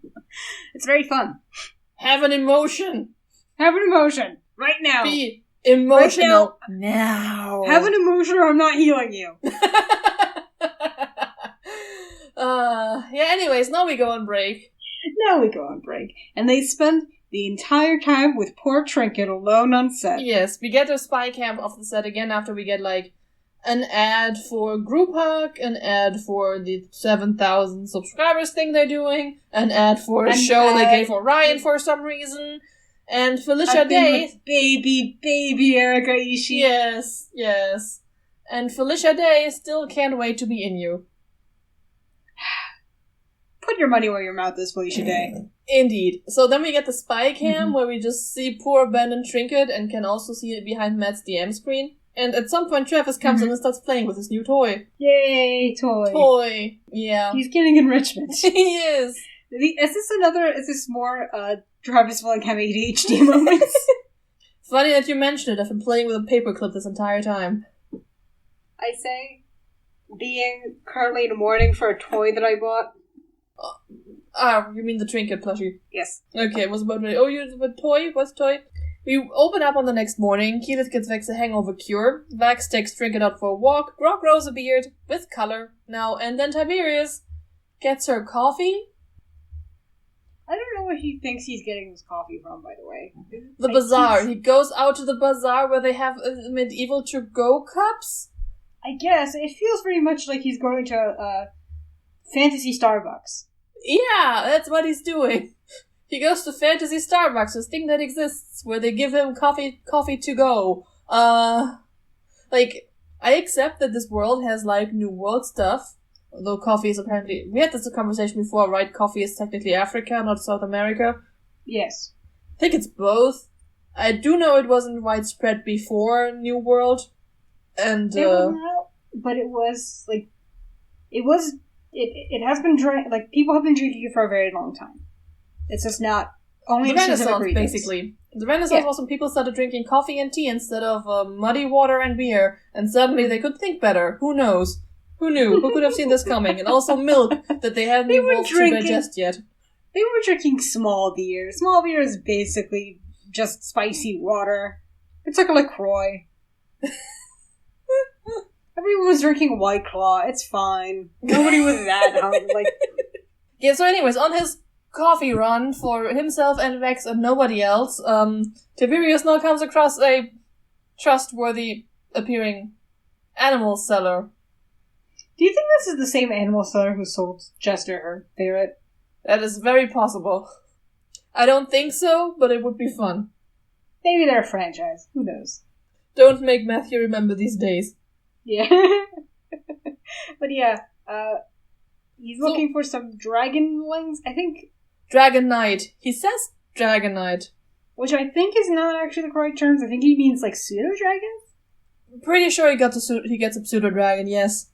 Yeah, I think a Dragon Knight is a different thing. Yeah, so this is... we read the Rabbinite, so weird terminology all around. So yeah, he gets a tiny pseudo-dragon in a cage who is dark green and apparently also sick. Yeah, they're both sick, but one is more sick than the other one, if he gets the more sick one. Yeah, it feels weird to have like a tinier version of you in a cage. I agree. I mean, I assume that this is essentially the same thing as like getting a capuchin monkey. Like you would say, like, oh, it's not a tiny human. It's just like an ape of some kind. It's a similar species. But like, to be fair, I also don't think people should have capuchin monkeys as pets. Yeah, no, do not. And we've also run into this problem before when like wyverns are also like related to dragons, right? And you ride them. Yes, again, it's like having like a gorilla that you ride on. Like, technically it's fun. But it is challenging, isn't it? Yeah, and then you use their skin, which is kind of very similar to yours for your bags. It's weird. It's weird. And now we come to the... they eat bushmeat, but like, it's unsettling, isn't it? Yeah, and now we come to the question we've all been waiting for. So if times were to get tough, and Tiberius were to eat Lockheed, would that be cannibalism? He would eat Lockheed. I just want it noted that, like, Vex would never eat Trinket when times are hard, but, like, he would eat Lockheed. But is that cannibalism? I don't think so.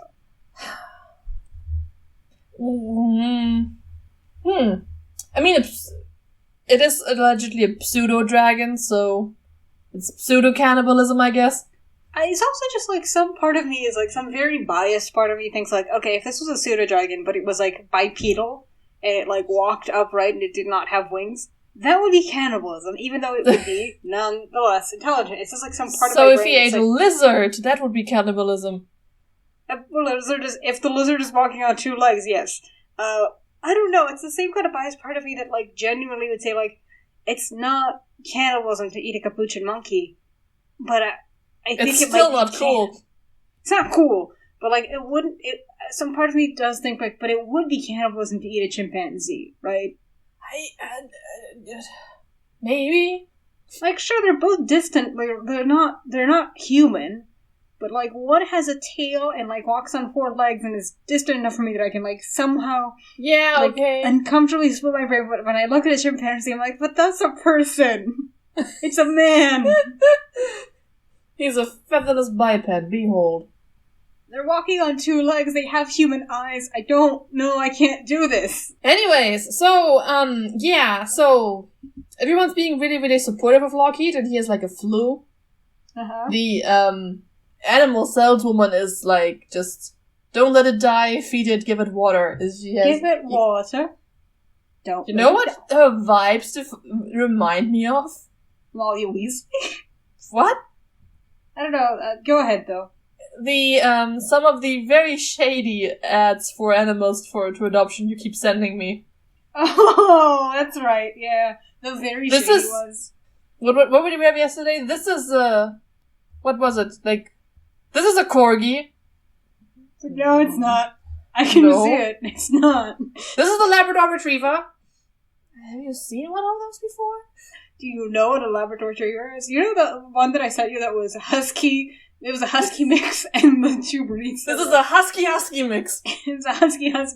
And it's like, many huskies are. Explain that to me. Yeah, so she would be right at home on that platform, I suppose.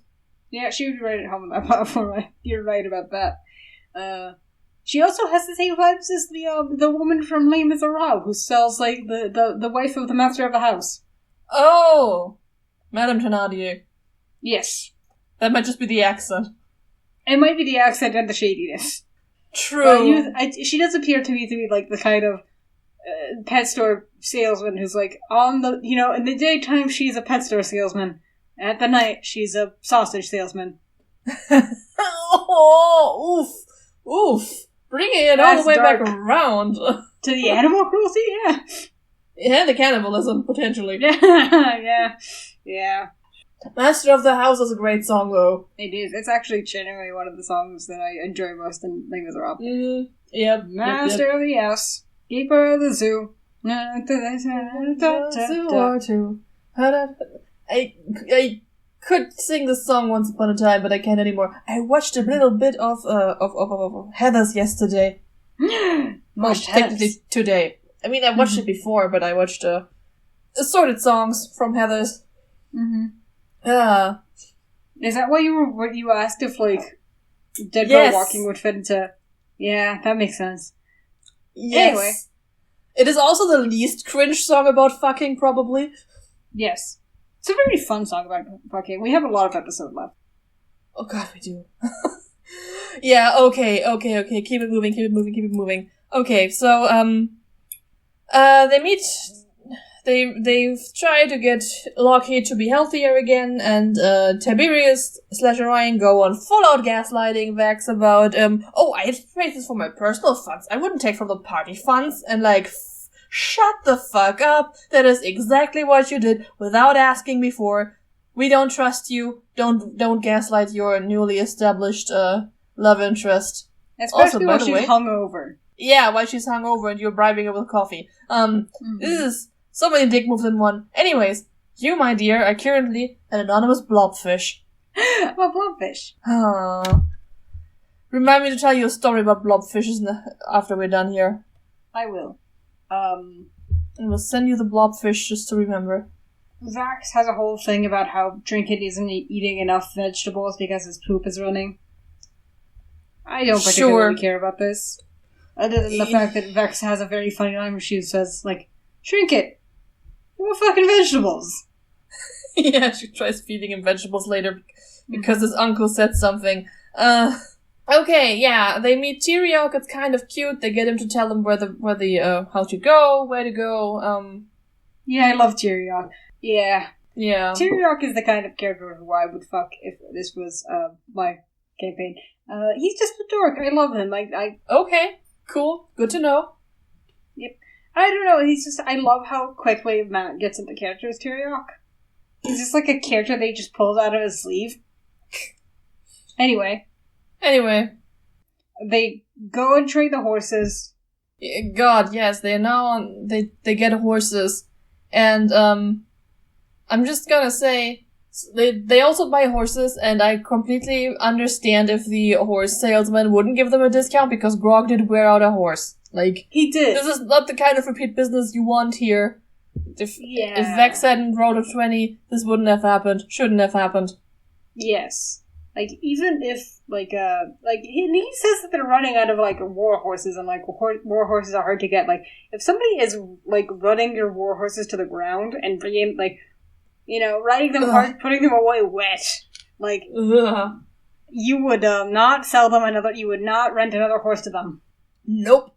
But hey, whatever. We are now on the road. We need to get going. We need to get to the actual meat of this episode soon. The meat and also the potatoes, which are probably part of the hero's feast that Kilo just throws out there. I understand why she does it. It is, it adds to Vex's general desperation about money. Yes. It's just another little tick on the, money. Yes, but I do understand why she does it, and it does end up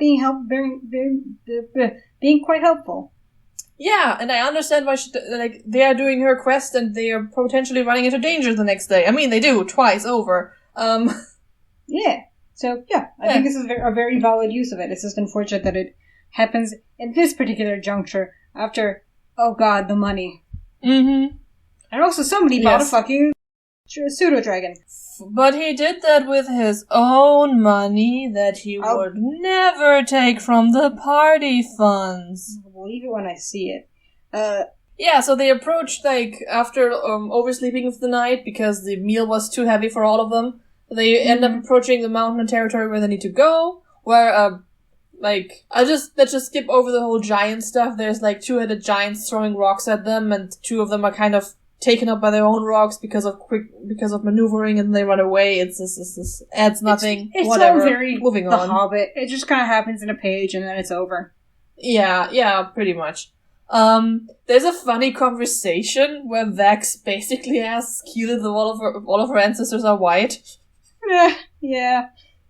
And the answer is not really, but not in the same way that you are not white. I understand what he's going for here. Like, okay, you're a half-elf, and being a half-elf has kind of sucked for us. So, is this like an elven society where you are a deviation? Is everyone a half-elf? What is going on? And Kid's just like, oh no, we're everything.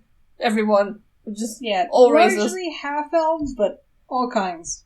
And largely, like, ethnically half-elven, in the same way that it's like, you know, like, her mother and father were both half-elves. Like, it's not that one of them was a human and the other one was an elf. Yep, pretty much that. What I find interesting is that these Ashari tribes would be the perfect place to just be overrun by Genasi, basically. Yeah, you're just... But they might not have been invented yet? Yes, that's true. Or they might have been invented but not formalized within 5e. Yeah, I know that the whole, like, they were formalized for 5e, one of the earliest supplementary materials, but maybe not at this point. I don't know, this was before our time. Mm-hmm. In an attempt to disguise himself as a silver scale dragon, who enjoys the heat for some reason, Orion loses his flamethrower, and it hits Marisha in the ass. It does hit Marisha in the ass. She says she felt it hit her ass. And, was it the flamethrower or was it the flames? No. Good question. Imagine if they had to stop the episode because a fire alarm went off. God, how appropriate for the fire shark. Yeah, there's a lot of fire going on in and outside of game, huh? Yep. A lot of at risk of being lit on fire. This is, what is it called? Method acting. It's all very method. Yeah, so method. So goddamn method. Anyway. They abandoned their horses. Yeah, they come across two paths diverged in the wood. They go on the one that is less traveled on. No, they don't. They go on the one that's more traveled on because they're not fucking stupid. That's true. They do have the horses. They do leave the horses, and somehow, by the way, the horses survive this. Yeah. I'm keeping track. Woohoo. We haven't lost any horses yet, except for the one that Grog wore out. And that's not lost. It just can't carry a Grog anymore. He's not dead. He's just, early retirement, I think. Maybe go to stud. Yeah. And then we go from one hazing ritual into the next hazing ritual. Also titled, This is Fine. So fine. But with the little dog sitting in the fire because it's clever and whatever. Yes. Welcome to the hidden caldera, Volcano Valley, city place.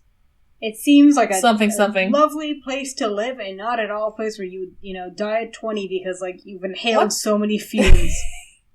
What do they eat here if nothing grows? Good question. That's what I was thinking. And apparently getting water is also hard, even though druids can kind of do this with a spell, but hey, whatever. Yeah. So maybe they're all eating like that, like create food and water. Yeah, an all good berry diet. Ugh, that can't be good for your, microbacteria. Anyway. Yeah, so they walk towards where the fire Ashari allegedly are, and are suddenly encased by stone, in which Grog tries to swing a hammer, so it has to be a very gracious encasement, whatever. Mm-hmm. And then, somebody comes to talk to them, who apparently doesn't recognize Keela's antlers, whatever, and asks the very awkward and easy to misunderstand question, whom do you call family? Which could have been easily misinterpreted and be like, oh, this is my family. Fuck off. But he actually was asking about your literal parents, whom gave you to this world, which I'm not even sure if this is the correct use of the word whom. Yeah, whom do you call family makes sense in my brain that is wired for languages that do this thing with words, but whom gave you to this world is like, no, that's not a dative, that's... Yeah, at that point you may as well just ask, whomst are you, bitch? Yeah, whomst are your parents would be the better question, but I know whomst is not a word, but whom is very much for is this an indirect object? We just had names for the cases in German, like dative. I don't think it's right, actually. I think it's incorrect, but, I don't want to cut, there's so many things that Matt says and we just kind of shrugged them off because he was, improvising. This is probably one of them. It just comes out and it's like, whom gave you to this world? And it's like, Whom? Jeez, bro. Whom? This guy does not do it very much, huh? He only gets to do this thing like once or twice in his lifetime. Oh, we ruined his like, line! We ruined his great he probably worked on this line so much. Oh. Mm-hmm. Do you think sorry. I think he probably was like, he had that line and he was like, well, I'm gonna do it, I'm gonna do such a good job. Whom gave you this role? Then he's like, fuck! Yeah, so she tells us the names of her parents, and Vox Machina starts worshipping her, and now they're acting like they're the cult, which is 3 cults an episode. Woo! Ooh, take a drink. Oops, all cults. That's Sarkonos. Yeah, and then Sarkonos, who we'll meet later on too, shows up and is like, yeah, okay, your mom was here 10 years ago. 10 years ago. Even though she'd been on the road she's been missing for 20 years. Which means she took 10 years to get there? Like, did she go on foot? Maybe she was alone. Huh. Didn't she lose a team in the water plane? Like, this is remember. where all the spoilers about Keelan's mom come in from campaign 2. Let's cut her some slack. She was probably she got very lost. We know that this is her repertoire to get very lost. I also have wondered, just based on, like, Senekir's whole vibe here, if, like, there was kind of, like, a love triangle going on. Sarkonos, Senokir, somebody else. He's in the fire plane, but... I was thinking about Senokir too. I got confused because I was literally thinking about Senokir this episode. Senokir. Sarkonos. The person we have all collectively agreed should be spelled with a C. Yes. Sarkonos. I was wondering a little bit just based on how he talks about Keela's mom. I mean, he also says he hopes that the mom wasn't better than Keyleth. Yeah, but he does seem to be very admiring of her and his, like, you know, how's your dad? And it's very much just like, how's your dad? Are you snaping this? Mm-hmm. I wonder if this, you know, if there was kind of a thing here. Huh. Fascinating. Yeah, so so he also doesn't know where Keela's mom went. She just went 10 years ago. And then we find out that, he asks Keyleth what will be her death. Because apparently this is like a thing you all have to see on the Earth Ashari trip. And then Keyleth tells us. Yeah, cool and normal. I wonder why Taliesin or / Percy thought it was a death cult. How could he have come up with that idea? Yeah, so then Keyleth starts describing to us the visions she had when she was with the Earth Ashari. She does this here, right? Yes. Just normal, normal. She talks about, I mean, she gives them kind of like a rough idea of it, and then she goes into more detail about the part about like how this happened. But yeah, she was given like a hallucinatory, like a traditional, like substance that causes like religious hallucinations or spirit visions, and she saw a version of her future in which she like lived to thousands of years old and was followed by many She students. didn't give the number, we implied that. She just saw herself as an old woman with like thousands of young Ashari behind her, which also sounds like a nightmare, to be fair, but It does sound like a nightmare. But the other thing also, I think, and like I do not blame her because she says it in this, having seen this vision, she ran away from it. And I would too. Saw another vision where she very clearly died. And then Vox Machina fights in her honor to avenge her, and Grog calls her a princess? Yeah. Which I think is the cute, Tiberius thing. Yeah, Tiberius says that, not Grog. Yeah, but like, I'll be honest with you, it's fine. It's fine. It's okay. It's cute. It's cuter when Grog does it. Grog with real. Yeah, so she succinctly summarizes up the answer to the question, not having the will to do what is necessary for fear of harming others instead of protecting myself, which, arc words, put them up there. Put it on the fridge.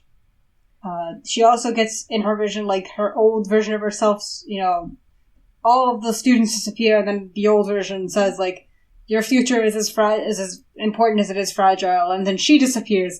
And I have mentioned that this, to me, very much feels like that post that's like, imagine if you had a box of God. What would you do with it? That's your body. Stop eating crayons. I haven't seen this post, I think. You have seen? Uh-uh. Alright, I'll send it to you. It's very funny. It's like a rabbi going to see like a kindergarten classroom and being like, imagine if you had a box and in that box was a tiny bit of God. What would you do to take care of that box? And everyone's like, oh, keep it so clean and tidy. And he's like, you are that box. Stop eating crayons. That is a very Jewish approach to this, isn't it? Yeah. And it's knowing now that the only thing that has ever killed Keelan is Keelan herself. It's that imagery of like her God. Like I know I can think of other things that this could relate to, but I just imagine like that vision being like, listen, your future is as fragile as it is important. Stop fucking jumping out. Listen to me. Stop. No. Stop it. Keelan. No goldfish.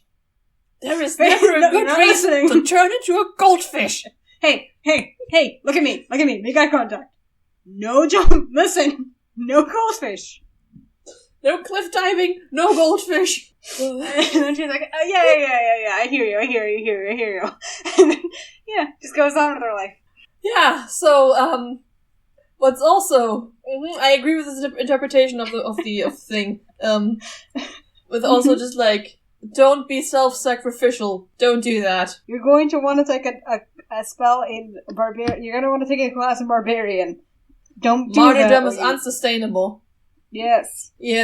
What's also, a lot is how she then goes on to describe her spiritual blockage because of that kid she killed accidentally. You know, oopsie the one daisy. that people keep joking about. Oopsie doopsie.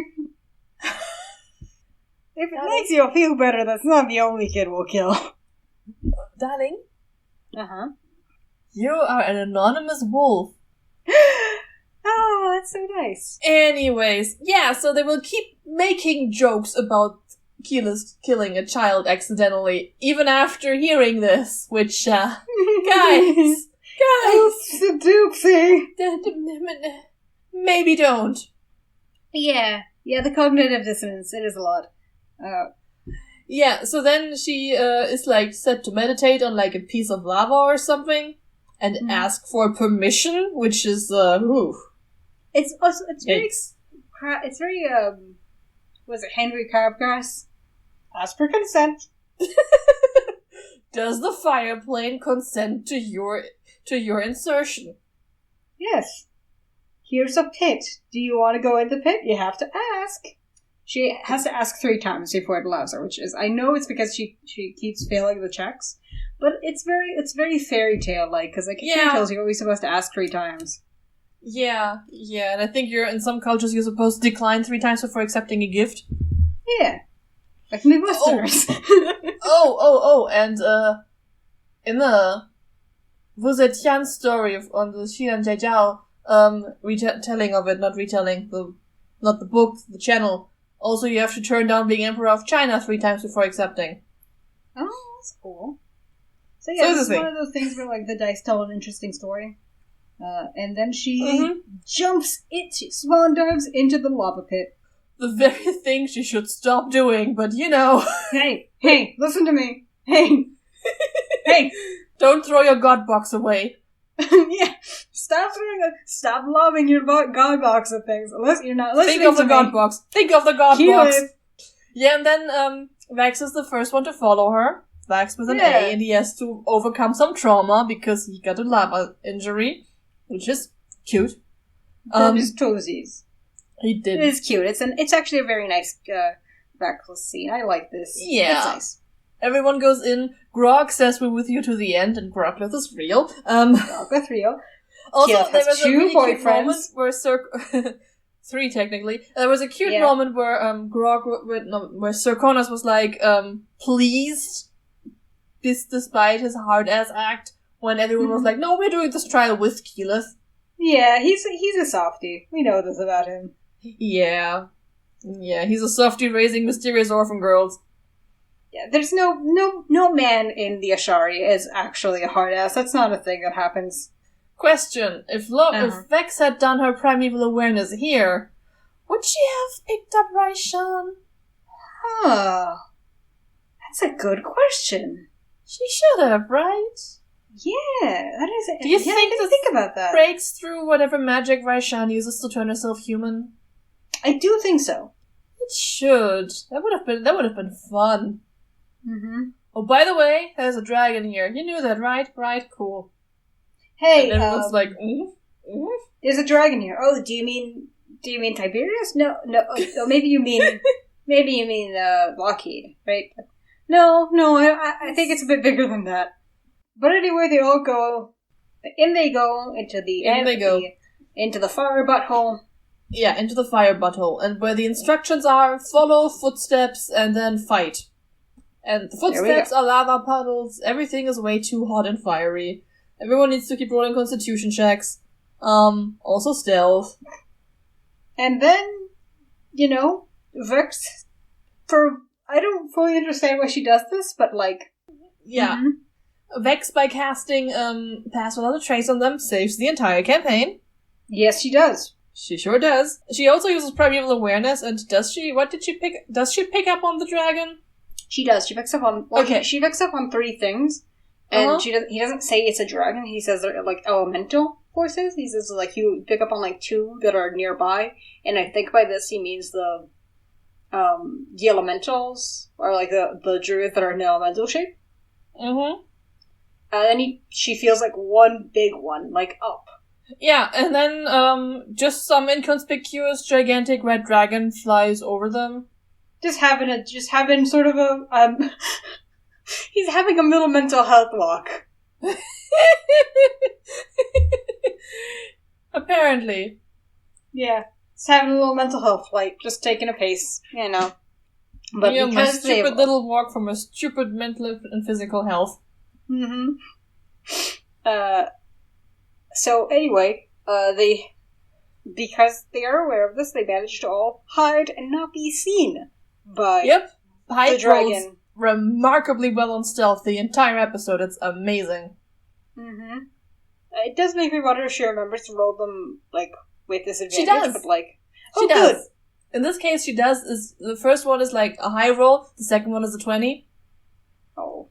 She deserves this. She does. Yeah, and then they follow the lava pools to the stone pillar with, a cinder storm in the background that they shouldn't be, they should be done before this catches them. And between this and the giant-ass red dragon, who thought of this concept for a trial? This is not sustainable. This is extremely unsafe. This is very much messing with stuff beyond you. What they're going to do for the water Ashari was similarly asinine, but you could kind of understand, they at least got a resource out of it that they needed for stability. Yeah, they had a purpose. Nothing about this is necessary. You just... Yeah, and also I feel like they could have had this fight, in the other plane, They could have had this fight anywhere. Yeah, this feels unnecessarily, did you just not want to mess up your house?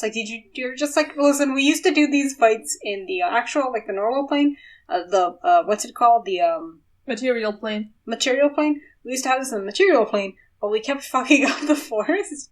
Is that why nothing grows there? Yeah, we kept fucking up everyone's, whole, thing, so they said, okay, if you're gonna have, a little rowdy fight with lava, you have to do it in the fire plane. Maybe it's just to make the cleanup easier? But it certainly doesn't, come... You do get, little question marks when they have to clear out very quickly because, there's a whole cinder storm happening. And the giant-ass dragon! Yeah. And, the giant-ass dragon is not new, right? It's not new. No, it's been there for, 10 years. We know this. Yeah, it's been here for a while. They had time to adjust. It was here when Vilya was here. It should have been. Did we ever really get a fixed timeline on when that happened? Just a while ago. Well, we know she disappeared back when... the last time that he saw her was 10 years ago. Okay. I don't think we get a fixed timeline on when Thordak happened. Yeah, that's what I was asking. But Vilya was there 10 years ago, we know. But you do get it's been a while since Kima and Allura did their thing, huh? One presumes. One would presume. Anyway, so they do all of that. They fight Zirconos and 2 other dudes sort of turned into fire elementals. There is an instance where Orion very aggressively informs us that he does indeed roll natural ones sometimes. Big whoop, my dude. But Because apparently the chat pointed out that his die rolls have been pretty good. They have been. But he very notably rolls 2 ones in this episode. One of them is saving against fire damage, which he takes half off anyways. So very low stakes roll that. And the other one is when they tumble out of a plane and just need to stick the landing. Which also very low stakes that. Yeah, the thing is not that he always cheats on his rolls, it's just the knowledge that he does sometimes cheat on his rolls. And like, that puts every roll into perspective. Yeah, and it's like, again, I think these are the first, or one of the first and only ones we've seen him do. Again, as we said last episode, Will Wheaton rolled more ones in 2 episodes than Tiberius did in his 25, technically. Yeah, but he's on his way out. There's only a couple more episodes of this guy, so don't worry about it. Yeah, almost there. Almost there. We can see the horizon. We can see the light at the end of the tunnel. Yes. So... Anyways, so they fight fire elementals, and fun fact, if you punch fire, it hurts you. You light on fire. Yes, and then you need to take an action to stop, drop, and roll. Yes, which I honestly thought was very interesting because, like, stop, drop, and roll because it worked when you're smothering the fire with, like, dirt and stuff and just sort of the ground, but, like, would that even work on the elemental plane of fire? I mean, as long as you're not doing it in lava, probably. I think they're doing it in sand. Oh, that's true. So so it would make sense. I was just wondering, like, I had that thought of, like, oh, I wonder how this would actually... I need to talk to, like, a firefighter on this, because, like, what if you're, like, on fire in a burning building? Is there any sense to stop, dropping, and rolling, or should you just, like, try to prioritize getting out? You muffle the flames by cutting off their oxygen supply, so even if everything around you is oxygen... If you muffle the flames on you, you can light on fire again while running through, but for the moment you can extinguish them as long as you cut off the oxygen supply for these flames, I think. Interesting. Okay, good to know. The more you know. No matter how hot what you, like, this isn't about heat, it's about oxygen, so no matter how hot the ground you roll on is, as long as it isn't also actively on fire, it's what you do. Yeah, that's kind of what I was wondering about. Like, what if the ground itself is, like, either very flammable or on fire? But I guess, like, if they are rolling on sand, it's not like they're actively rolling on lava. Yeah, if you roll yourself on flammable ground and the ground catches fire while you're trying to extinguish it, that is bad. Yeah, but I do think this doesn't count here. It's like, the ground here is not actively flammable, it's just hot. Fire is catching, and if we burn, you burn with us. Yeah. The fight scene is not that long and very late into the game, and it's also not, like, it's fine. Yeah, it's fine. Keyleth does a smart thing where she turns into a water elemental, and Matt has to rule that a water elemental cannot catch fire. Because it's stupid. It is stupid. He also rules that fire elementals cannot bleed, which... Fine. They also can't be grappled, which does make sense to me. Because it's like... Yeah, I mean, okay. I will say, if one thing could grapple a fire elemental, it would be a water elemental. I guess so, yeah. In the kind of way where, like, you might, like, lick your fingers and then pinch out a fire. Yeah, and also, if anything can, like, encase a fire, it would be water, That's true. right? Yeah, you're right. So I feel like you could have said that this is fine. I also feel like at the time, like, at some point, Tiberius causes 35 ice damage to not only 2 elementals, but also to, Grog and someone else. Yeah. I don't know who. Maybe Percy? Maybe Pike? I don't know. I don't know. Keyleth. Keyleth is in there. Keyleth. It's Keyleth. Percy has a really hard time and I will say... I have noticed that. Like, he does manage to get a few good blows, like, shots off, but, like, for the most part, he's running around, getting caught on fire, turning off the fire, running around, fixing his gun, getting caught on fire again. Yeah, what I wanted to say was that when Tiberius causes these 35 points of cold damage to Grog, who is on fire, I feel like that the water caused by the ice stuff melting on him due to the fire should have put the fire out, maybe. Point. Yeah. Or at least, like, done so you couldn't take, like, fire damage from being on fire that round because he got, like, he got it lightly extinguished. Mm-hmm. Something. Whatever. Yeah. A lot of moving parts. There's also a part where, like, Vex accidentally does, like, Grog's a champ in this episode. Like, he takes a bunch of blows. He also takes a lot of, like, friendly fire and just kind of rolls with it. Like, he takes some friendly fire from Vex, too. He takes 2 points of 20 of friendly fire from Vex. Yeah, I'm more about... of lightning damage while he is already on fire. So it's like a nice tingle. So I get that. I do get 35 points from Tiberius. Oh, it hurts. Yeah, that hurts. But I also think I wanted to commend him for being like such a good champ about it. Like he got some fire. Like you know. Oh yeah. Instead of like he was like, yeah, don't worry about it. You know. Well, she is his wife. He only gets a little upset when his beard burns off. Yeah, his beard. Grog and his beard. It just grew in today, so nice, and now it's burning. Yes. Matt is trying very hard to kill this beard, isn't he? He is, and yet it continues to grow. There's a part where he rolls for the beard and he gets 2 zeros, and he's so excited because he thinks that's the best that he can do. Yes! It's actually the worst that he can do. And then we get... Yeah, and then we get a weird D10 discourse because people have a hard time figuring out how they work. Yeah. Because if you roll 2 zeros, that is indeed 100, because it's the only way to get to 100. Yes. But if you roll the double zero and then any number that isn't a zero, you roll a 1 to 9, whatever the number is. Yeah, that is genuinely very low. And if you roll a 1 on the 10th place die, also like a 10, and then a 0 on the other die, that is a 10. That's a 10. This is how you get like this is how you roll for a beard, and this is also how you roll for divine intervention. Yes. So if you roll for divine intervention and get a 0 on the 10th place die, as long as you get anything but the 0 on the 1th place die, does this make sense? Yes. But if you get a 0 on the 1st place die, you're god abandoned 0 forever. Yep. You have to spec back into a warlock. Pretty much. But other than that, you want to roll low. I mean, you want to roll low in both cases here because he needs to roll under a 50 to grow a beard. Mm-hmm. Anyways, 10s die. The 10, the D100 and the D10s are not that complicated, and you can roll every number between 1 and 100 on them.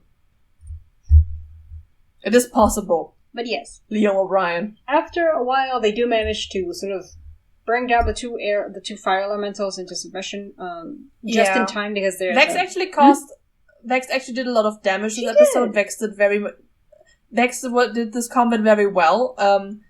Both from what I saw and from what the crit roll stats monster analysis pointed out.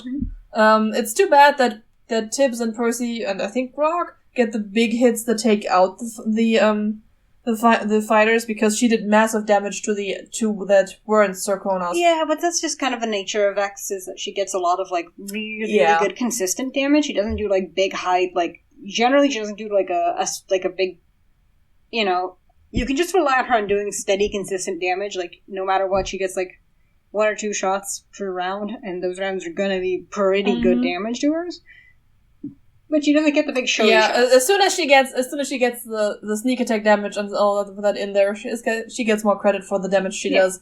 Also, after Vex takes out Sarkonos, Tiberius does a smart thing and tries to talk the other druid out of being a fire elemental now, but that doesn't work out, and they all pretend to be the thingies at the gas station and just wiggle around for a bit. Yeah, the Black plate of Iron Man. The big, like, woo! The thing that flaps its arms. Woo! Yep. Mm-hmm. It's very fun. But they do have to clear out before, like, they have to go home before supper because there's a cinder storm rolling in. Yeah, because the conditions under which they're doing this are kind of, horrible. Mm-hmm. But Sarkonos is nice enough to just grab the shortest legged member as a giant eagle, which I meant to look this up, but from what I understand, turning into an elemental takes off both your wild shapes that short rest, or do they get 3 at this point? Don't worry about this. I will not reach over and look into the player's handbook. I will not do that. I will not do it. They haul ass out of there. The top camera says it has had enough of a workday for now and just freezes and then goes out, and then freezes and goes out, and then stutters, and then has color issues and then goes out. It's an extra long episode, so the bugs are extra buggy. Yep. Like, the camera has said, I have a 4-hour workday and I am done. Please, yeah, the union said I only have to be here for 4 hours. Yeah. They make it out, kind of fall out funnily with, like, I think Tibbs and Vex get the ones and take damage. Mm-hmm. And then Keyleth is #blessed by the fire Ashari. #blessed. Hashtag plus, which I feel is like, it's funny in the ways of like, the lodestone makes sense because they need it.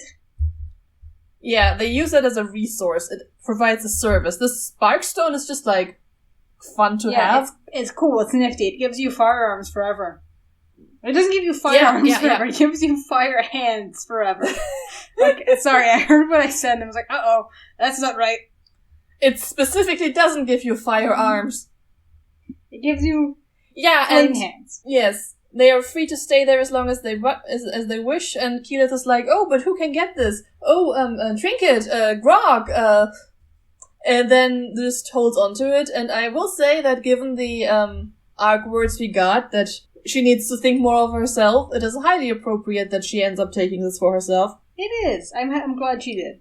It's also so... And also, it just makes sense. It's such an the Ed Hardy painting this.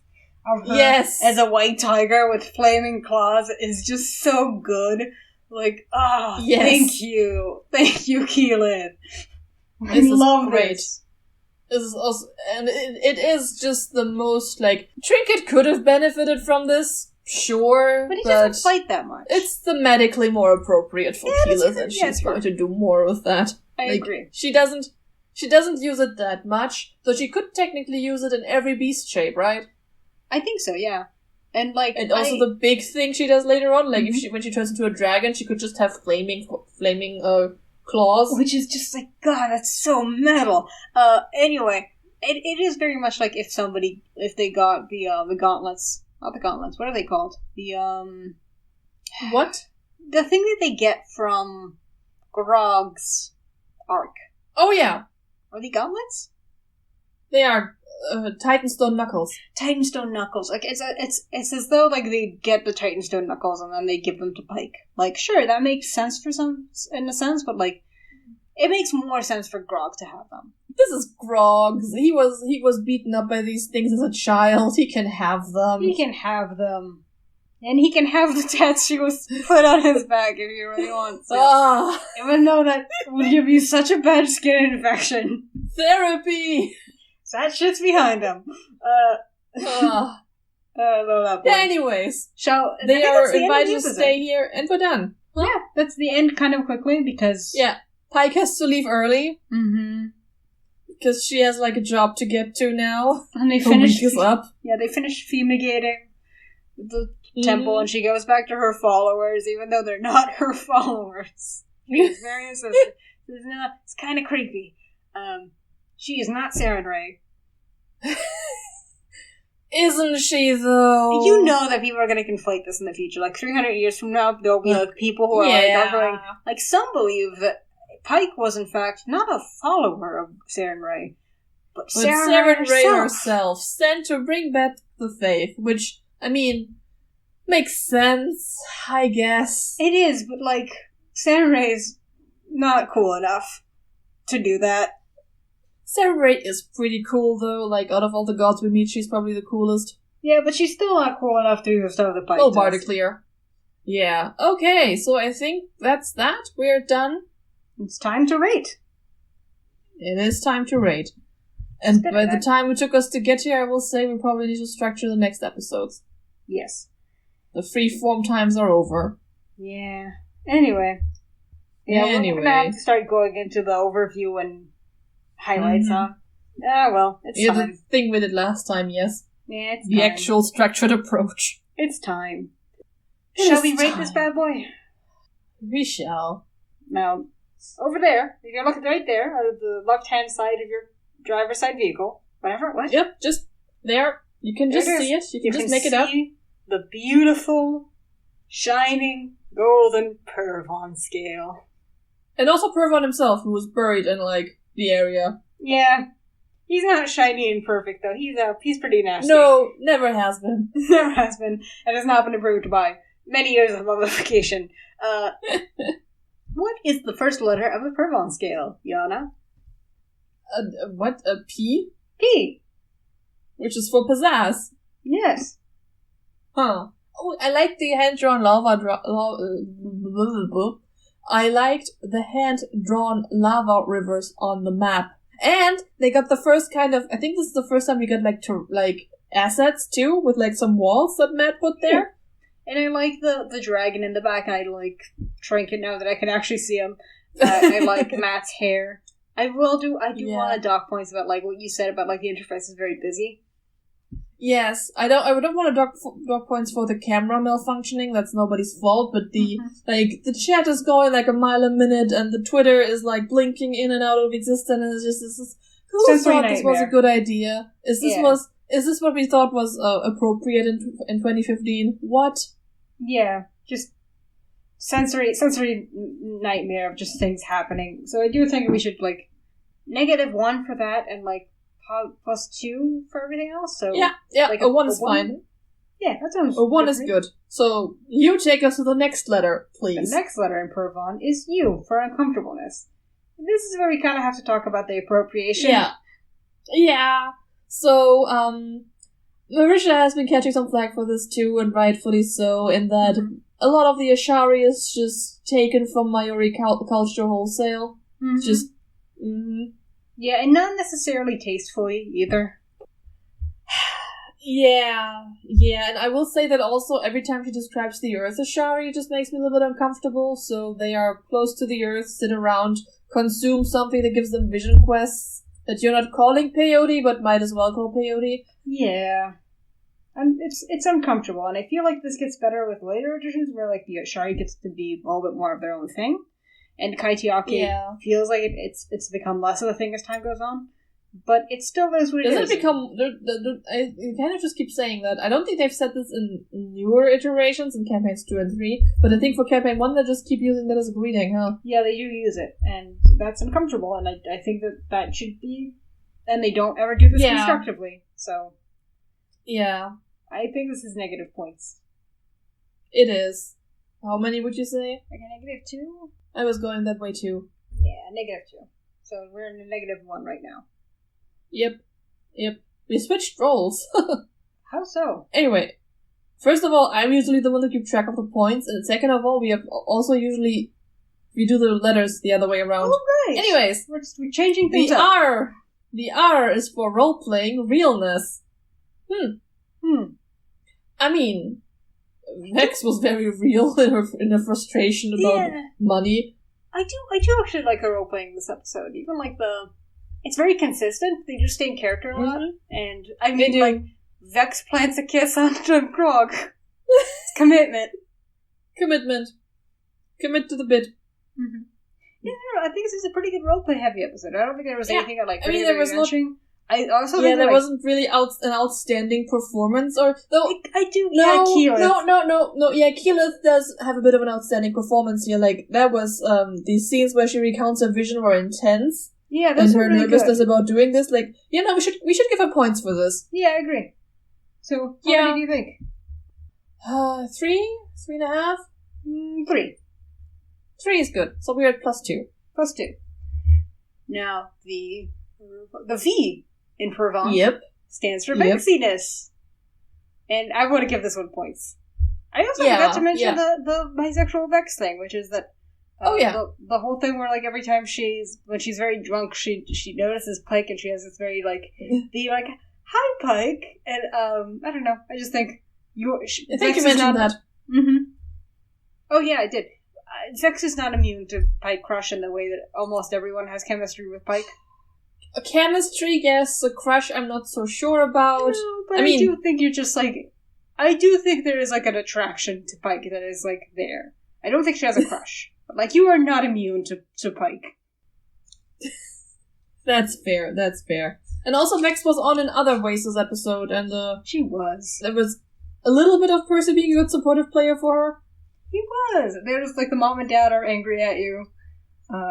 Yeah. She does a really good job. This is what happens when you de-enchant the carpet. This is what happens when you de-enchant the carpet.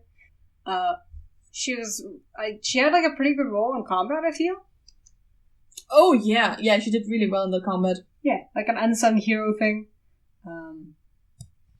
So how many points do you want to give for Vexiness, really? Because, well, there was a lot. It also isn't really her episode, is it? Like a 2? Like a 1.5? 2 is good. 2 is good. 2. That puts it at 5? 4, I think. 4, okay. We went from negative 1 with +3 to +2. +2 is +4. Okay. So. Okay. The A is for action. I gotta say, I didn't hate the action, but I also wasn't super compelled by it. It was very late in the episode. We were all kind of tired. The camera was over it. Mm-hmm. But it wasn't like a slog. I almost want to give it like a 0. I want to give it a half a point because the fireplane combat was engaging, and subtract half a point because the giants throwing rocks was... Why? Matthew. Yeah, but again, I also want to give it half a point because I really like the whole introduction of Thordag very early on, and that was fun. Does that go into action? Does that go into action? I don't know. I mean, they roll for it. So we have half a point now? I mean, if you want to count it as action, I would say half a point. If you don't want to count it as action, then a 0. Let's just give him a half point, whatever. Okay. 4.5 it is. My turn? My turn. No, I think this was yours. This was action. It was? Right, because you did vexiness. Okay, yeah. Mm-hmm. So, the last letter in Purvan is N for 9 cents. And I do want to give it a little bit because of the, just the general, going to buy things shenanigans.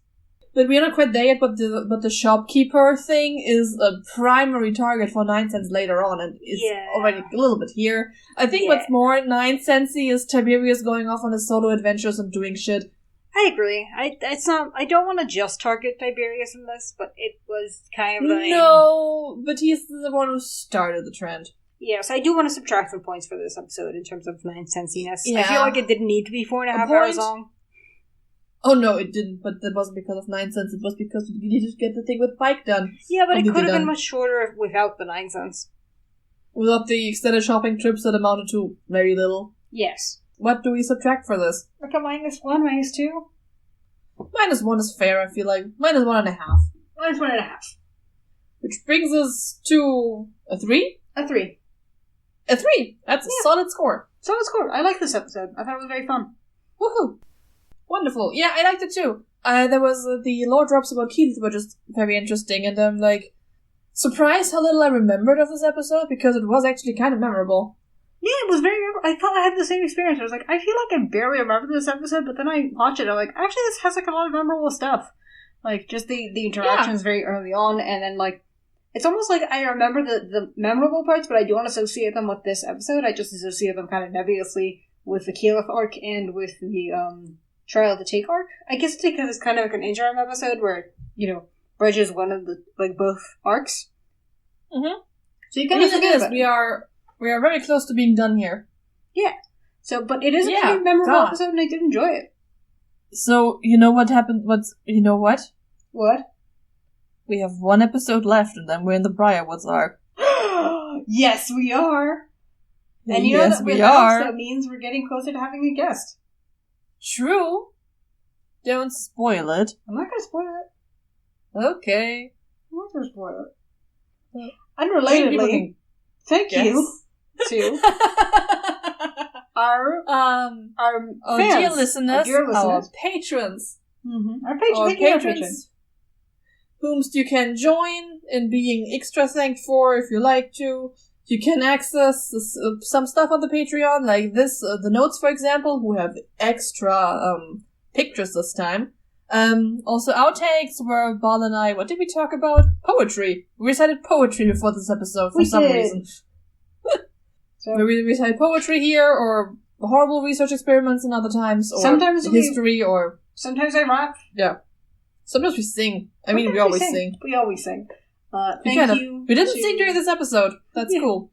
Thank you. Yeah, so if you want access to all of this, you can find our Patreon in the metadata, the description, the tweets, the tumbles, assuming Twitter still exists. All of that. Feel free to support us monetarily. Yes. But we love you regardless, just for listening to us. Yeah, you're a delight to have around. Yep. Let us cultivate this parasocial relationship further. Is it a parasocial relationship if most of the time we do end up talking to our listeners? Good question. Thank you. Thank you to Lalafia. for the art, yes. Thank you to Current Sun for the music. Mm-hmm. And our opinion in this episode is that you should always ask for the terms and conditions before you go down the basement. Or into the lava. Yes. Yes. So that's it. See you next episode. Bye.